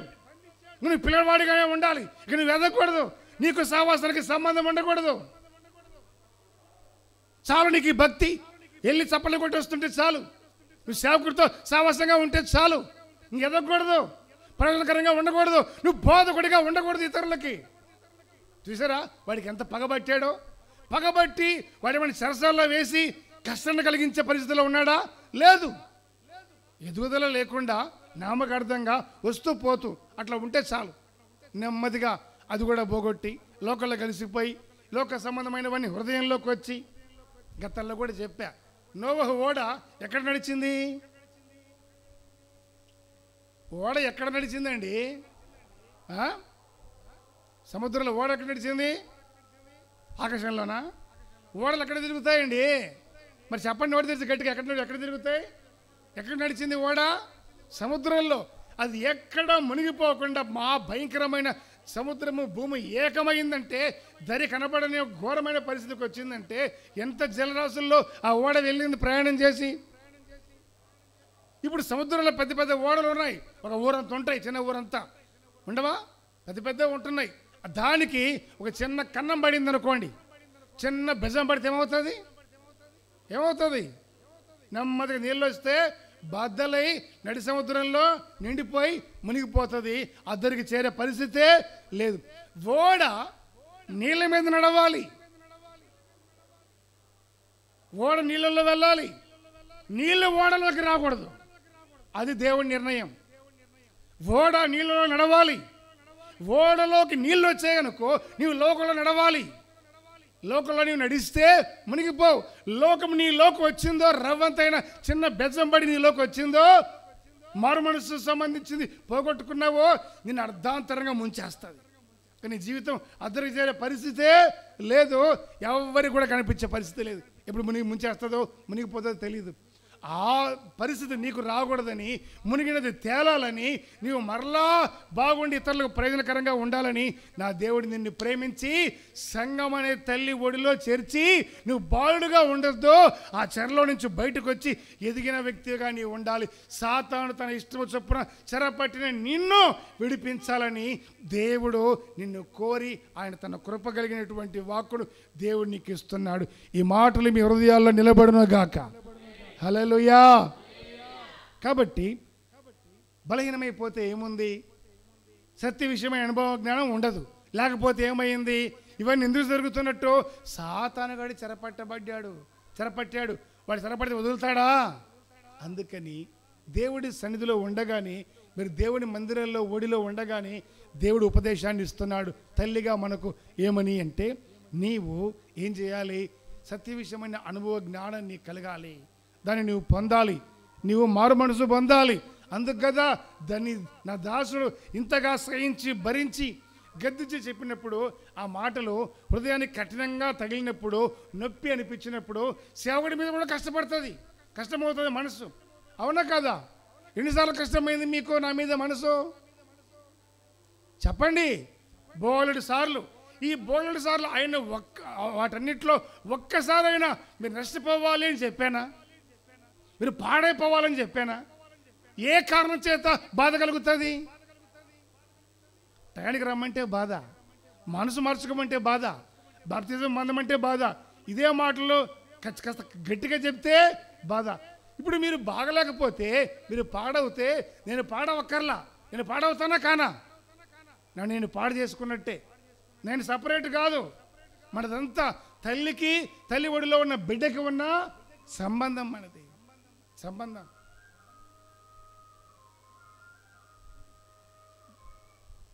Praise the lord. అందువలన నీవేమవ్వాలి? ఈరోజు సాతాను చెరలో నుంచి బయటికి నీవు రావాలి. మరొక మాట, కొరింథీ 2వ పత్రిక 7వ అధ్యాయము 10వ వాక్యాన్ని చదవండి. కొరింథీ 2వ పత్రిక 7వ అధ్యాయము 10వ వాక్యం. దైవ చిత్తానుసారమైన దుఃఖము రక్షణార్థమైన మారు మనస్సును కలుగజేయును. ఈ మారు మనస్సు దుఃఖమును పుట్టించదు. అయితే లోక సంబంధమైన దుఃఖము మరణమును కలుగజేయును. ఈ వాక్యాన్ని మరలా అడుగుతాను, ఇంకోసారి చదవండి గట్టిగా. దైవ చిత్తానుసారమైన దుఃఖము రక్షణార్థమైన మారు మనస్సును కలుగజేయును. ఈ మారు మనస్సు దుఃఖమును పుట్టించదు. అయితే లోక సంబంధమైన దుఃఖము మరణమును కలుగజేయును.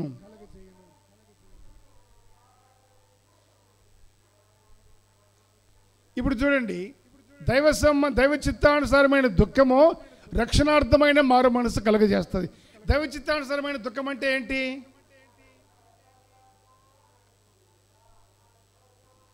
దైవ చిత్తానుసారమైన దుఃఖం అంటే దేవుని గురించి దుఃఖపడ్డమా? ప్రభువా, ఈరోజు మదర్స్ డే అయిందే, నీకు ఎవరి విషయం చెప్పలేదే, ఫాదర్స్ డే నేను చెప్తాలే ప్రభువా అని. దేని గురించి? దేని గురించి? దైవ చిత్తానుసారమైన దుఃఖం అంటే దేవుని గురించి మనం ఏడిస్తే దేవుడికి ఉపయోగం ఉందా? ఇప్పుడు దేవుడి దగ్గర దేవుడి దగ్గర మన గురించి ఏడుస్తామా, ఆయన గురించి ఏడుస్తామా? మన గురించి ఏడుస్తాం. మరి దైవ చిత్తానుసారమైన దుఃఖం అంటే దేవుడి గురించి ఏడవటం కాదు, ఆయన గురించి ఏడవటానికి ఆయనకే కష్టాలు ఉన్నాయి. ఆయనకున్న కష్టం ఉంటే మనమే పెద్ద కష్టం. దేవుడి గురించి బాధపడేది కాదు. చెప్పండి, ఇప్పుడు చెప్పండి, దైవ చిత్తానుసారమైన దుఃఖం అంటే ఏంటి?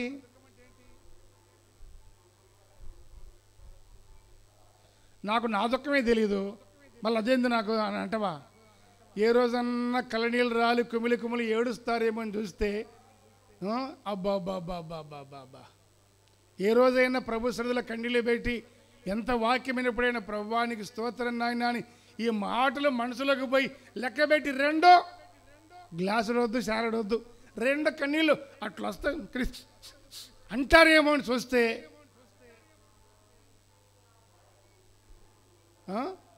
చిన్నప్పటి నుంచి ఇప్పటి వరకు మీకు తెలియని ఫ్లేవర్ ఏదైనా ఉందంటే నాకు తెలిసి ఇదే ఉంటుంది.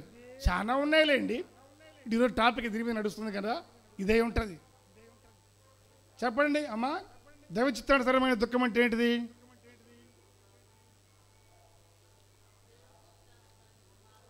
వచ్చి ఆదివారం నుంచి నువ్వు తినరా తల్లి గట్టిగా, చెప్పలేకపోతే రెడీ చేసి అక్కడ పెడతా.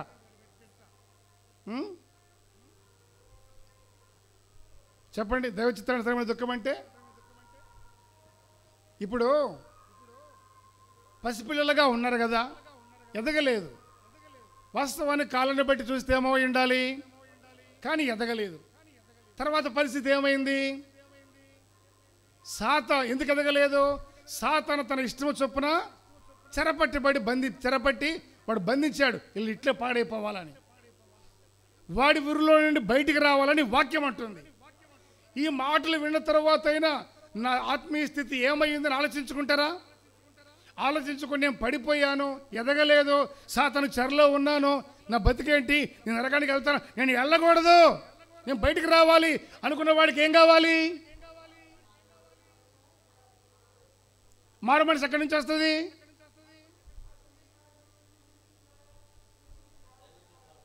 దైవ చిత్తానుసారమైన దుఃఖంలో నుండి మారు మనసు పడుతుంది. ఇప్పుడు చదివారు కదా 1-2 సార్లు, మధ్య మధ్యలో చూశారు కదా, అది మాత్రం మీకు గుర్తు రాకపోతే ఎలాగండి సహోదరులారా?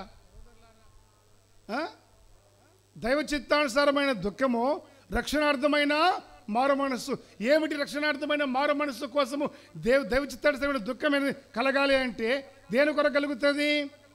ఏ విధము చేతనైనా ముందు వాడి ఊరిలో నుండి నేను బయటికి రావాలి, నేను ఎదగాలి, ఇంకా పిల్లవాడిగా ఉండకూడదు. దాని కొరకు నేను ఎంత నష్టపోయాను అని కన్నీళ్ళు విడిచి పశ్చాత్తాపడి నేను చేసిన పాపం ఎంత గొప్పది, భయంకరమైన పాపం చేశాను, అందుకే కదా ఈ గది పట్టింది నాకు, నా దేవుని దుఃఖపెట్టాను అని చెప్పి తన పరిస్థితి మెరుగుపడాలని, దేవుని సహాయం వల్ల బయటికి రావాలని దేవుడి వాక్యాన్ని బట్టి వినగానే కన్నీళ్లు గార్చేది దైవ చిత్తానుసారమైన దుఃఖం. ఇప్పుడు చెప్పండి మీకేం, ఇప్పుడు చెప్పండి మీకేం అవసరమో చెప్పు నాయన. దైవ చిత్తానుసారమైన దుఃఖము అని చెప్పు. ఇప్పుడు మీకు కలగాల లేదా? కలిగితే బాగుంటుంది, కలిగించండి నాయన. దైవ చిత్తానుసారంగా దుఃఖపడండి కాస్త. కనీసం పేరు కన్నా వాపేవా అని గట్టిగా ఆడవండి ఒకసారి. దైవ చిత్తానుసారమైన దుఃఖము ఎంత విలువైన మాట చూసారా? రక్షణార్థమైన మారు మనస్సును నువ్వు ఎప్పుడైతే ప్రభు సన్నిధిలో నీ బలహీనతను బట్టి కన్నీళ్ళు విడిచి ప్రార్థన చేస్తావో, రక్షణార్థమైన మారు మనస్సు, నేను రక్షణ పొందాలి, ఇక వాడికి నాకు సంబంధమో లేదు అనేటువంటి రక్షణార్థమైన మారు మనస్సు కలుగజేయను. ఈ మారు మనస్సు చదవండి, దుఃఖమును పుట్టించదు. ఇప్పుడు మళ్ళీ ఇప్పుడు పైన చదువు, మొదటి నుండి. దైవ చిత్తానుసారమైన దుఃఖము, దైవ చిత్తానుసారమైన దుఃఖం అన్నాడా? దుఃఖం అన్నాడా లేదా? దుఃఖం అంటే ఏడవటమే కదా. ఇప్పుడు చూడు, ఈ మారు మనస్సు, మరలా అదేంటి? ముందు దుఃఖం కలిగిందా లేదా? దైవ చిత్తానుసారమైన దుఃఖం అంటే దుఃఖమా కాదా? ఆ తర్వాత ఇక్కడ చూస్తే ఈ మారు మనసు దుఃఖాన్ని, మారు మనసు కలిగిన తర్వాత నీ విడుదల పొంది బయటకు వచ్చిన తర్వాత మరలా పాపాన్ని గురించినటువంటి దుఃఖము నీలో కలగకూడదు, నీకు రాదు. అయితే చదువు నాయన, లోక సంబంధమైన దుఃఖము మరణమును కలగజేయును. ఇప్పుడు ఈ వాక్యం మీకు అర్థమైందా? ఇన్నిసార్లు చదివారు కదా, ఇంతగా చెప్పాను కదా దైవ చిత్తానుసారమైన దుఃఖము అని. ఈ వాక్యం మీకు అర్థమైందా? ఏమర్థమైంది చెప్పండి. ఇటు వచ్చి చెప్తే లైవ్లో కూడా చూస్తారు, అప్పుడు తెలిసిపోతుంది మీరు బోధకులని. నా కోరిక కూడా తీరుతుంది. చెప్పండి, మళ్ళీ చెప్తారు, ఇప్పుడు చెప్పండి. ఈ వాక్యం మీకు అర్థమైందా? చెప్పు, ఏమర్థమైంది?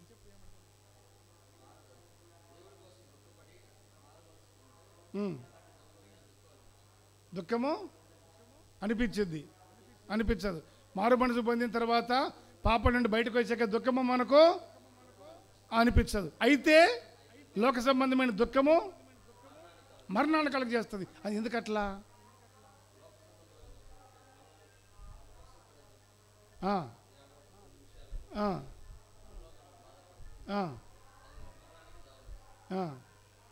దానికి దీనికి తేడా ఏంటి?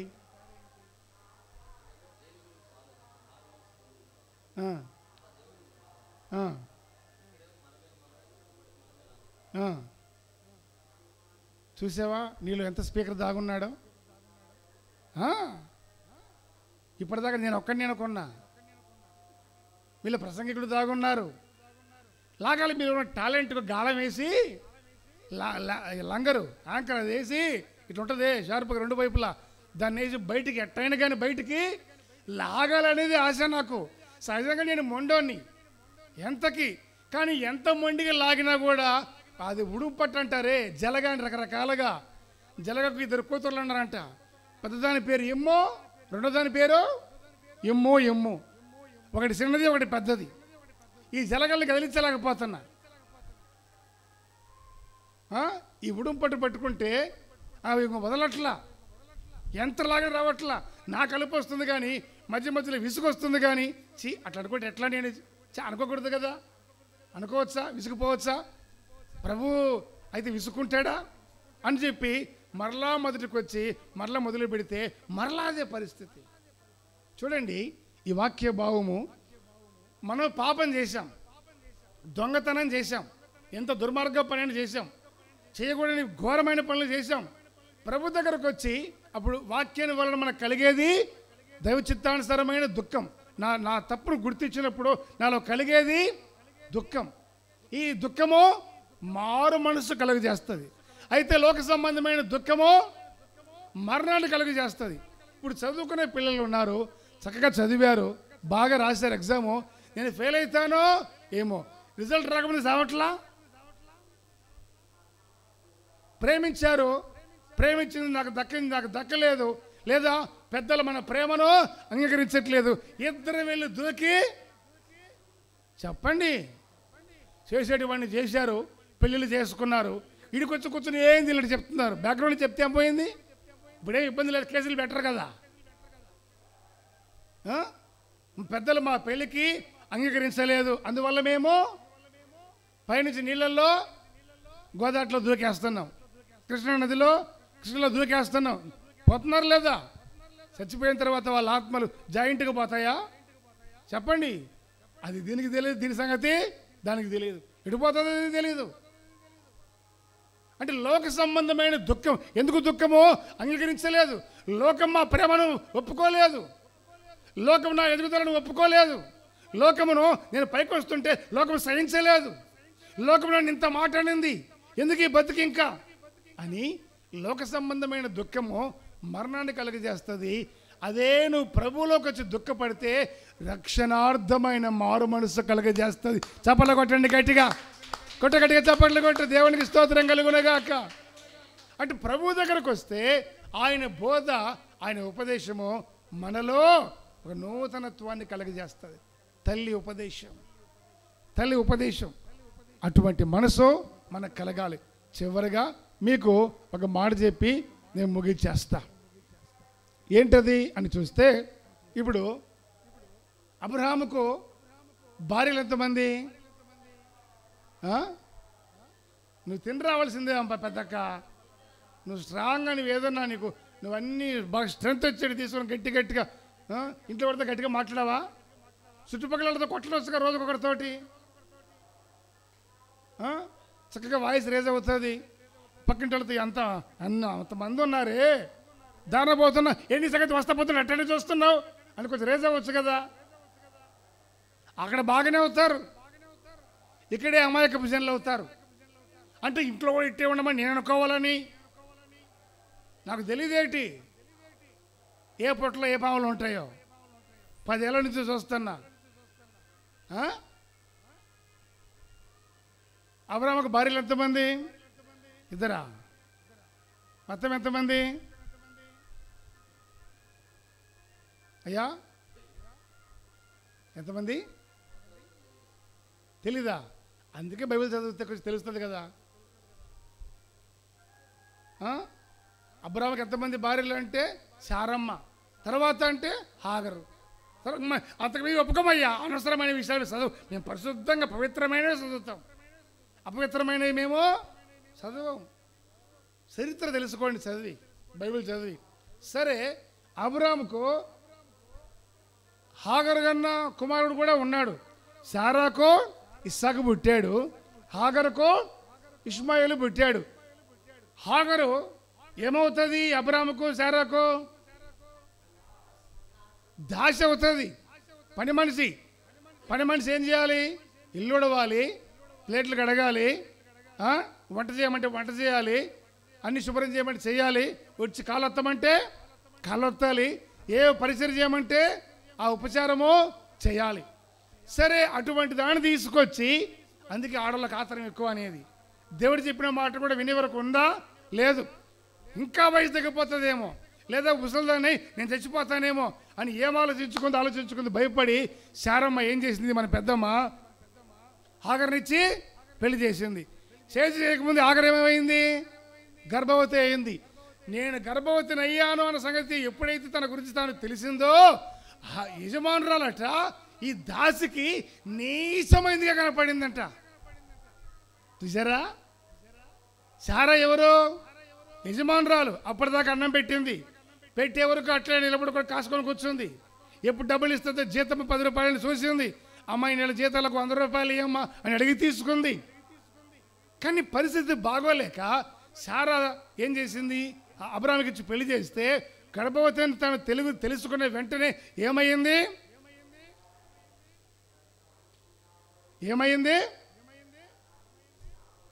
యజమానురాలు ఆమె దృష్టికి ఏమైందట? నీచమైనదిగా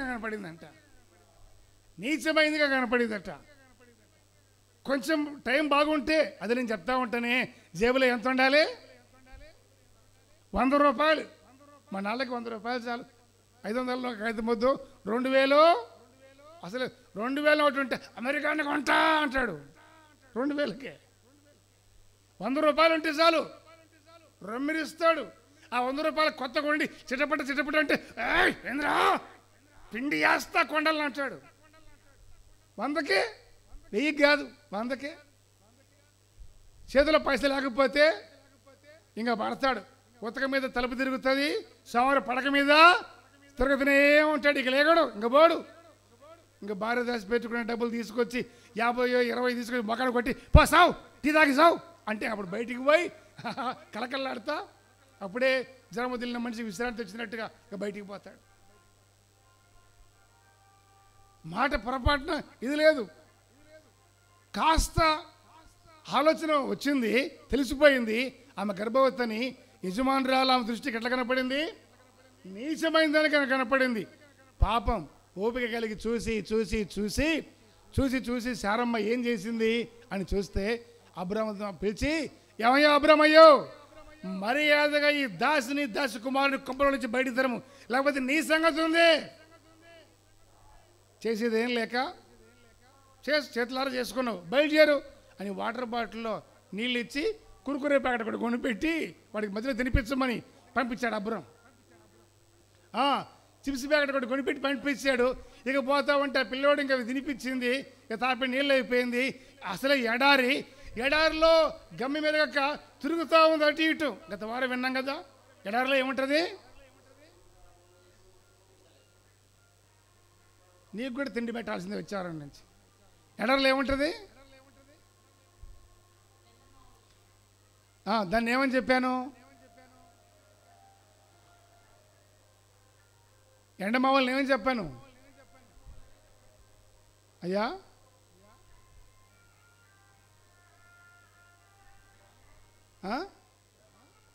లోకపు మాయ, ఇహలోకపు మాయ. నీళ్ళు కనపడుతున్నట్టుగా దగ్గరికి వెళ్తే ఏముండవు, ఇంకా దూరం ఉన్నట్టుగా. ఇక ఈ భ్రమలో అటు పరిగెత్తి ఇటు పరిగెత్తి హాగర్ ఏమైందంటే వాడు గుక్క దిప్పకుండా ఏడుస్తున్నాడు. సంటి పిల్లోడు తెచ్చుకున్న నీళ్ళు అయిపోయినాయి, చిప్సులు కురకరేలు అయిపోయినాయి, ఇంకా ఏమీ లేవు. ఇంకా వీడికి సావొక్కటే మిగిలిందని అక్కడ పడేసి వాడి కేక వినబడినంత దూరంగా వెళ్ళి కూర్చొని, నా కొడుకు సావు నా కళ్ళతో చూసే గతి పట్టింది నాకని తల్లిగా బాధ భరించలేక తల కొట్టుకొని ఏడుస్తూ ఉంది హాగరు. ఏ తల్లి చూస్తుంది? ఏ తల్లైనా చూస్తుందా? పొరపాటు చూడదు. ఇక ఈ తల్లికి తప్పని గతి పట్టింది. ఏమిటి నాకు ఈ పరిస్థితి, నాకెందుకు ఈ గతి పట్టింది అని వాడు గుక్క పెట్టి ఏడుస్తూ ఉంటే వాడికి అరుపులు వినలేక దూరంగా వెళ్ళి కూర్చొని బాధపడి ఎలుగెత్తి ఈమె ఏడవడం మొదలుపెట్టి అక్కడ తల్లి ఇక్కడ కొడుకు ఇద్దరు ఏడుస్తూ ఉన్నారు. అయితే ఏం జరిగింది చూడండి. ఆదికాండము 21వ అధ్యాయం 16-17 వాక్యాలు. ఆదికాండము 21:16-17 వాక్యాలు. ఈ పిల్లవాని చావు నేను చూడలేను అనుకొని వింటివేత దూరము వెళ్ళి అతనికి ఎదురుగా కూర్చుండెను. ఆమె ఎదురుగా కూర్చుండి ఎలుగెత్తి ఏడ్చెను. తర్వాత దేవుడు ఆ చిన్నవాని మొరను వినెను. అప్పుడు దేవుని దూత ఆకాశము నుండి హాగరును పిలిచి, హాగరో నీకేమి వచ్చినది భయపడకము, ఆ చిన్నవాడున్న చోట దేవుడు వాని స్వరము విని ఉన్నాడు. హల్లెలూయా. లేఖనం అంటుంది, వీడి సావు నేను చూడలేను, నా కొడుకు సావు నా కళ్ళతో చూసే దుర్గతి పట్టింది నాకు అని చెప్పి అనుకొని ఇంటి మీద దూరం వెళ్ళి వాడికి ఎదురుగా కూర్చొని ఎలుగెత్తి ఆమె ఏడుస్తుంది. అక్కడ వాడు గుక్క దిప్పకుండా కాల్చేతలు కొట్టుకుని వాడు ఏడుస్తున్నాడు, పసిబిడ్డ. తల్లి ఎదురుగా అట్లా పరిస్థితి ఉంటే ఎంత ఘోరంగా ఉంటుంది. ఏడుస్తూ ఏడుస్తూ ఉంటే దేవుడు ఆ చిన్నవాడి మొర విన్నాడు. దేవునికి స్తోత్రం. చిన్నవాడి మొర పెద్దగా ఉంటుందా? వాయిస్ వాళ్ళ అమ్మ మొర పెద్దగా ఉంటుందా? వాళ్ళమే గట్టిగా అరవగలదు కదా. వీడికంటే ఎక్కువ అలిసిపోకుండా తల్లి అరవగలదు కదా. కానీ తల్లి మొర వెళ్ళిందా దేవుడికి? వినపడి ఉంటుంది, వినపడాలంటే. కానీ ఆయన వినలేదు. ఆయన వినగలిగినటువంటి స్థానంలో ఈమె లేదు. విరోధంగా ఉండి కదా బయటికి వెళ్ళగొట్టబడింది, ఇంతవరకు తీసుకొచ్చుకుంది. అందుకని దేవుడు ఆ చిన్నవారి మొరను వినెను. అప్పుడు దేవుని దూత ఆకాశము నుండి ఎవరిని పిలిచింది? చెప్పండి గట్టిగా మీరు. హాగరు పిలిచింది. పిలిచి ఏమంటుంది? హాగరు, నీకేం వచ్చిందమ్మా? నీకేం మాయరోగం వచ్చింది? నీకేం కష్టం వచ్చింది? నీకేమయ్యింది అని పిలిచి చదవండి. భయపడకము, ఆ చిన్నవాడున్న చోట దేవుడు వాని స్వరము విని ఉన్నాడు. ఇప్పుడు మీరు చెప్పాలి, తల్లి కుమారుడు హాగరు, ఇష్మాయేల్, ఎవరి మొర దేవుడు విన్నాడు? మళ్ళీ మౌనమైపోయారంటండి. మళ్ళీ చదివించాలి మిమ్మల్ని వాక్యం. కుమారుడు ఇస్మాయిల్ ఏడ్చాడా? తల్లి ఏడ్చిందా? చెప్పండి, ఏడ్చారు లేదా? మీరు అనుమానంగా ఉంది మీరు చెప్తుంటే. ఏదో ఏడ్చారు కదా. ఎవరి మొర దేవుడు విన్నాడు? కుమారుడు మొర విన్నాడు, ఇస్మాయిల్ది. విని దేవుడు ఎవరితో మాట్లాడాడు? మరి ఎందుకు ఆగరు మొర వినలేదు? ఎందుకు ఆగరుతో మాట్లాడాడు? చెప్పండి, ఎందుకు హాగరుతో మాట్లాడాడు? ఇప్పుడు హాగరు మొర వినలేదు అంటే హాగరుతో దేవుడు మాట్లాడే అర్హత హాగరుకు ఉందనా లేదనా? ఉందా? లేదు కదా. ఉంటే ఆ మొర వింటాడు కదా. ఆమె కూడా ఏడుస్తూ ఉంది కదా. లేదు. మరి దేవుడు ఎవరితో మాట్లాడాడు? ఎందుకు మాట్లాడాడు? చిన్నవాడితో మాట్లాడినా వాడికి తెలియదు గనక అప్పుడు దేవుడు ఏం చెప్పాడంటే, నీకేమొచ్చింది, ఎందుకు ఏడుస్తున్నావు? దేవుడు ఆ చిన్నవాడు మొర విన్నాడు. కళ్ళు తెరిచి చూడు, నీ కన్నులు ఎదుట దేవుడు ఒక ఊటని ఇచ్చాడు అంటే, ఆ భయంకరమైన ఎడారిలో హాగరు కళ్ళ ముందు ఒక ఊట పుట్టి, దేవుడు పుట్టించి దాన్ని చేస్తే ఆ ఊట ఉబ్బుకుతా ఉంది. అప్పుడు పరుగున వెళ్ళి బిడ్డని దగ్గర తీసుకొచ్చుకొని దోశలతో పట్టుకొని బిడ్డ దగ్గరికి తీసుకెళ్ళి బిడ్డకి తాగిస్తే ఆ చిన్నవాడు ఆ నీళ్లు తాగి ఆ ప్రాణం తెప్పరిల్లి బతికాడు గనక. దేవుడికి స్తోత్రం. వాడికి చెప్పినా, రే బాయ్, మీ అమ్మకు తెలియలేదు కానీ నువ్వు వెళ్ళి ఆ నీటి దగ్గర నీళ్లు తాగి ఒక దాహం తీర్చుకో, నువ్వు బతుకుతావు. మీ అమ్మ చేత తెచ్చింది. నేను మాట్లాడేంత భక్తి మీ అమ్మకి లేదు, పోగొట్టుకుంది. చాలా ఎక్కువైపోయింది ఈ మధ్య. నిన్ను గణేసరికి అనొచ్చు, అది జరిగింది, అదే వాస్తవానికి చెప్పొచ్చు. వాడికి అర్థమైద్దా? కాదు. అందుకని హాగరుతో దేవుడు మాట్లాడి ఏం చెప్పాడు? నీ చిన్నవాడిని బతికించుకో. కొన్నిసార్లు మనం అర్హులము కాకపోయినా దేవుడు తన ప్రత్యక్షతను మనకిస్తాడు. దేవుడు స్వరాన్ని వినిపిస్తాడు, ఇంకేదో కళ చూపిస్తాడు, దర్శనమిస్తాడు. ఆ మాత్రం దానికి నేను పెద్ద భక్తుని అనుకుంటే అది నా పొరపాటు. నువ్వు అనుకుంటే నీ పొరపాటు. మన కొరకు ప్రార్థన చేసే వాళ్ళు కూడా ఉండొచ్చు.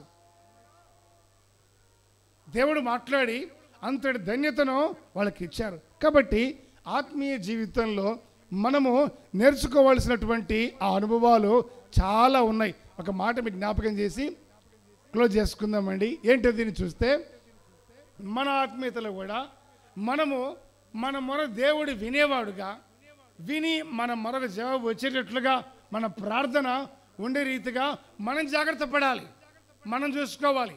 అవునా కాదా? మనల్ని మనం కాపాడుకొని దేవునికి సమీపంగా మనం ఉండాలి. ఇందుని గురించి వాక్యం ఏమంటుంది అని చూస్తే, అపోస్తలుడైన పౌలు గారు ఉన్నారు. ఆయన ఎంతో కాలం సేవ చేశాడు, యవన కాలం నుంచి వృద్ధాప్యం వరకు. ఎన్ని తరాలు చూశాడు ఆయన?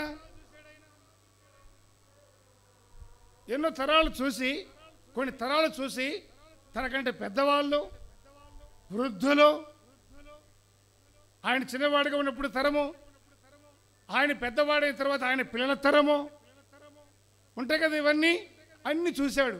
చూసినటువంటి ఆ అనుభవాలను బట్టి ఆయన ఏమంటున్నాడు అని చూస్తే, తిమోతి ఉన్నాడు, ఆయన శిష్యుడైన తిమోతి.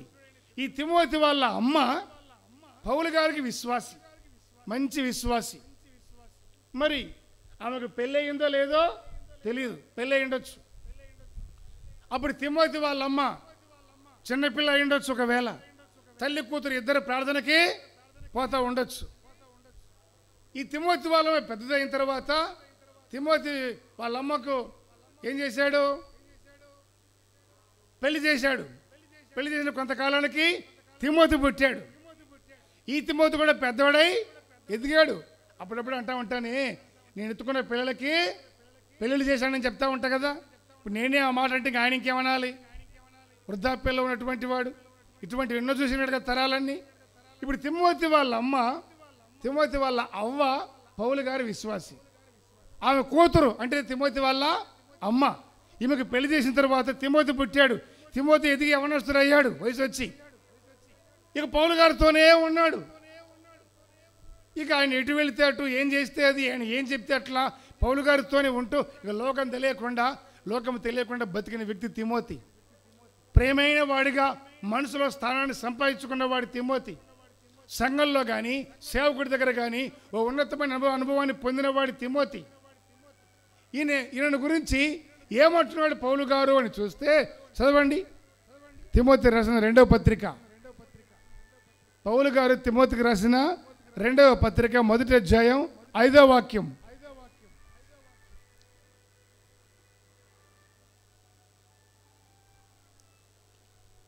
ఆ విశ్వాసము మొదట నీ అవ్వ అయిన లోయిలోను, నీ తల్లి అయిన యూనికేలోను వసించెను.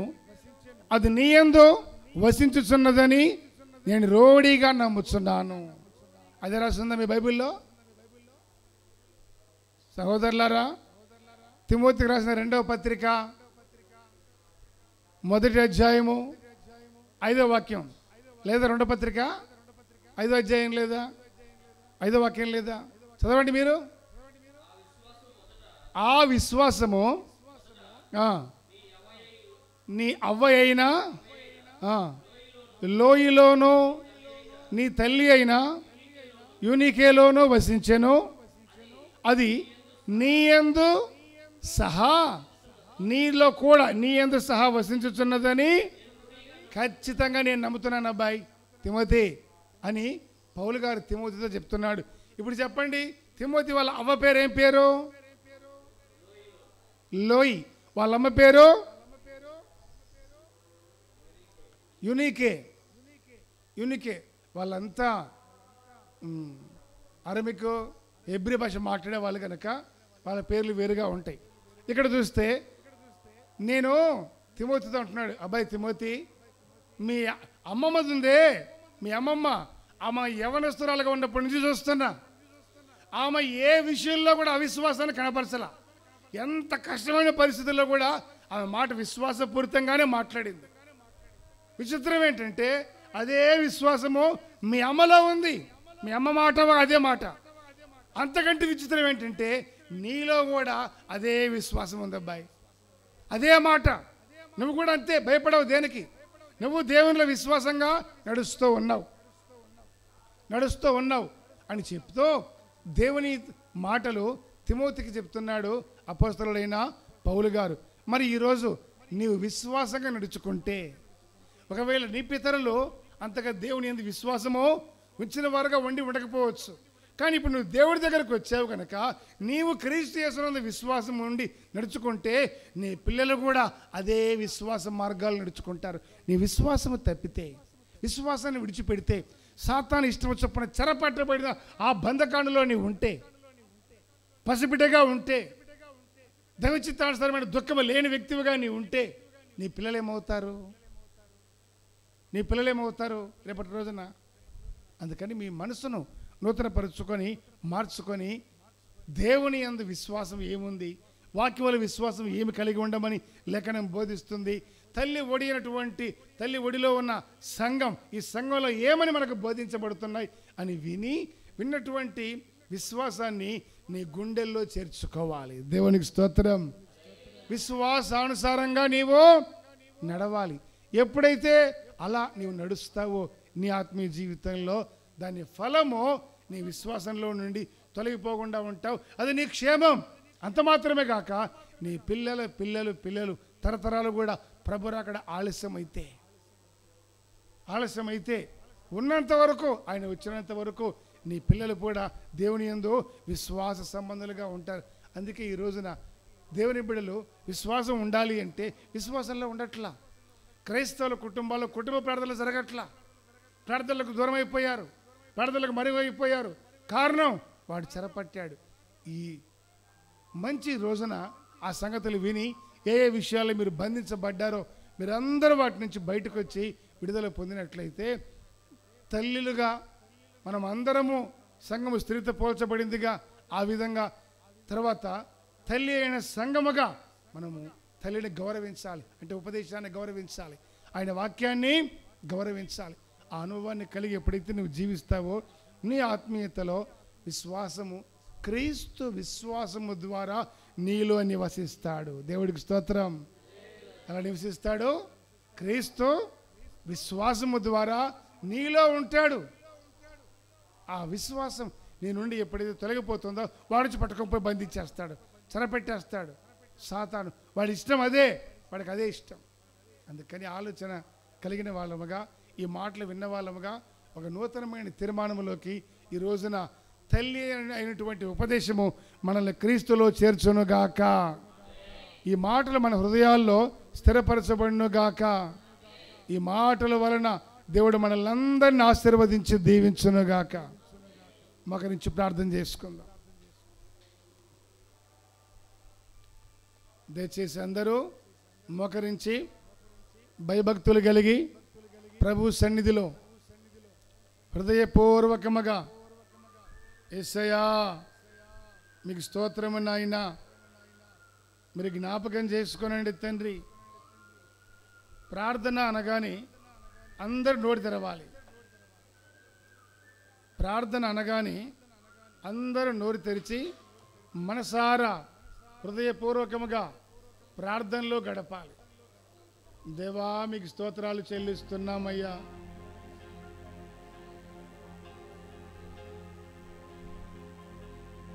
ప్రార్థన చేద్దాం మనసారా. ఒక్క 2 నిమిషాలు ఇంతవరకు ఓపికగా వాక్యం విన్నారు, ఓపిక కలిగి దేవుని వాక్యాన్ని విన్నారు. ఇది మదర్స్ డే, తల్లుల దినోత్సవం. అంటే ఈరోజు వారికి ఒక ఉత్సవాన్ని చేయాలి అనేంత విలువైనది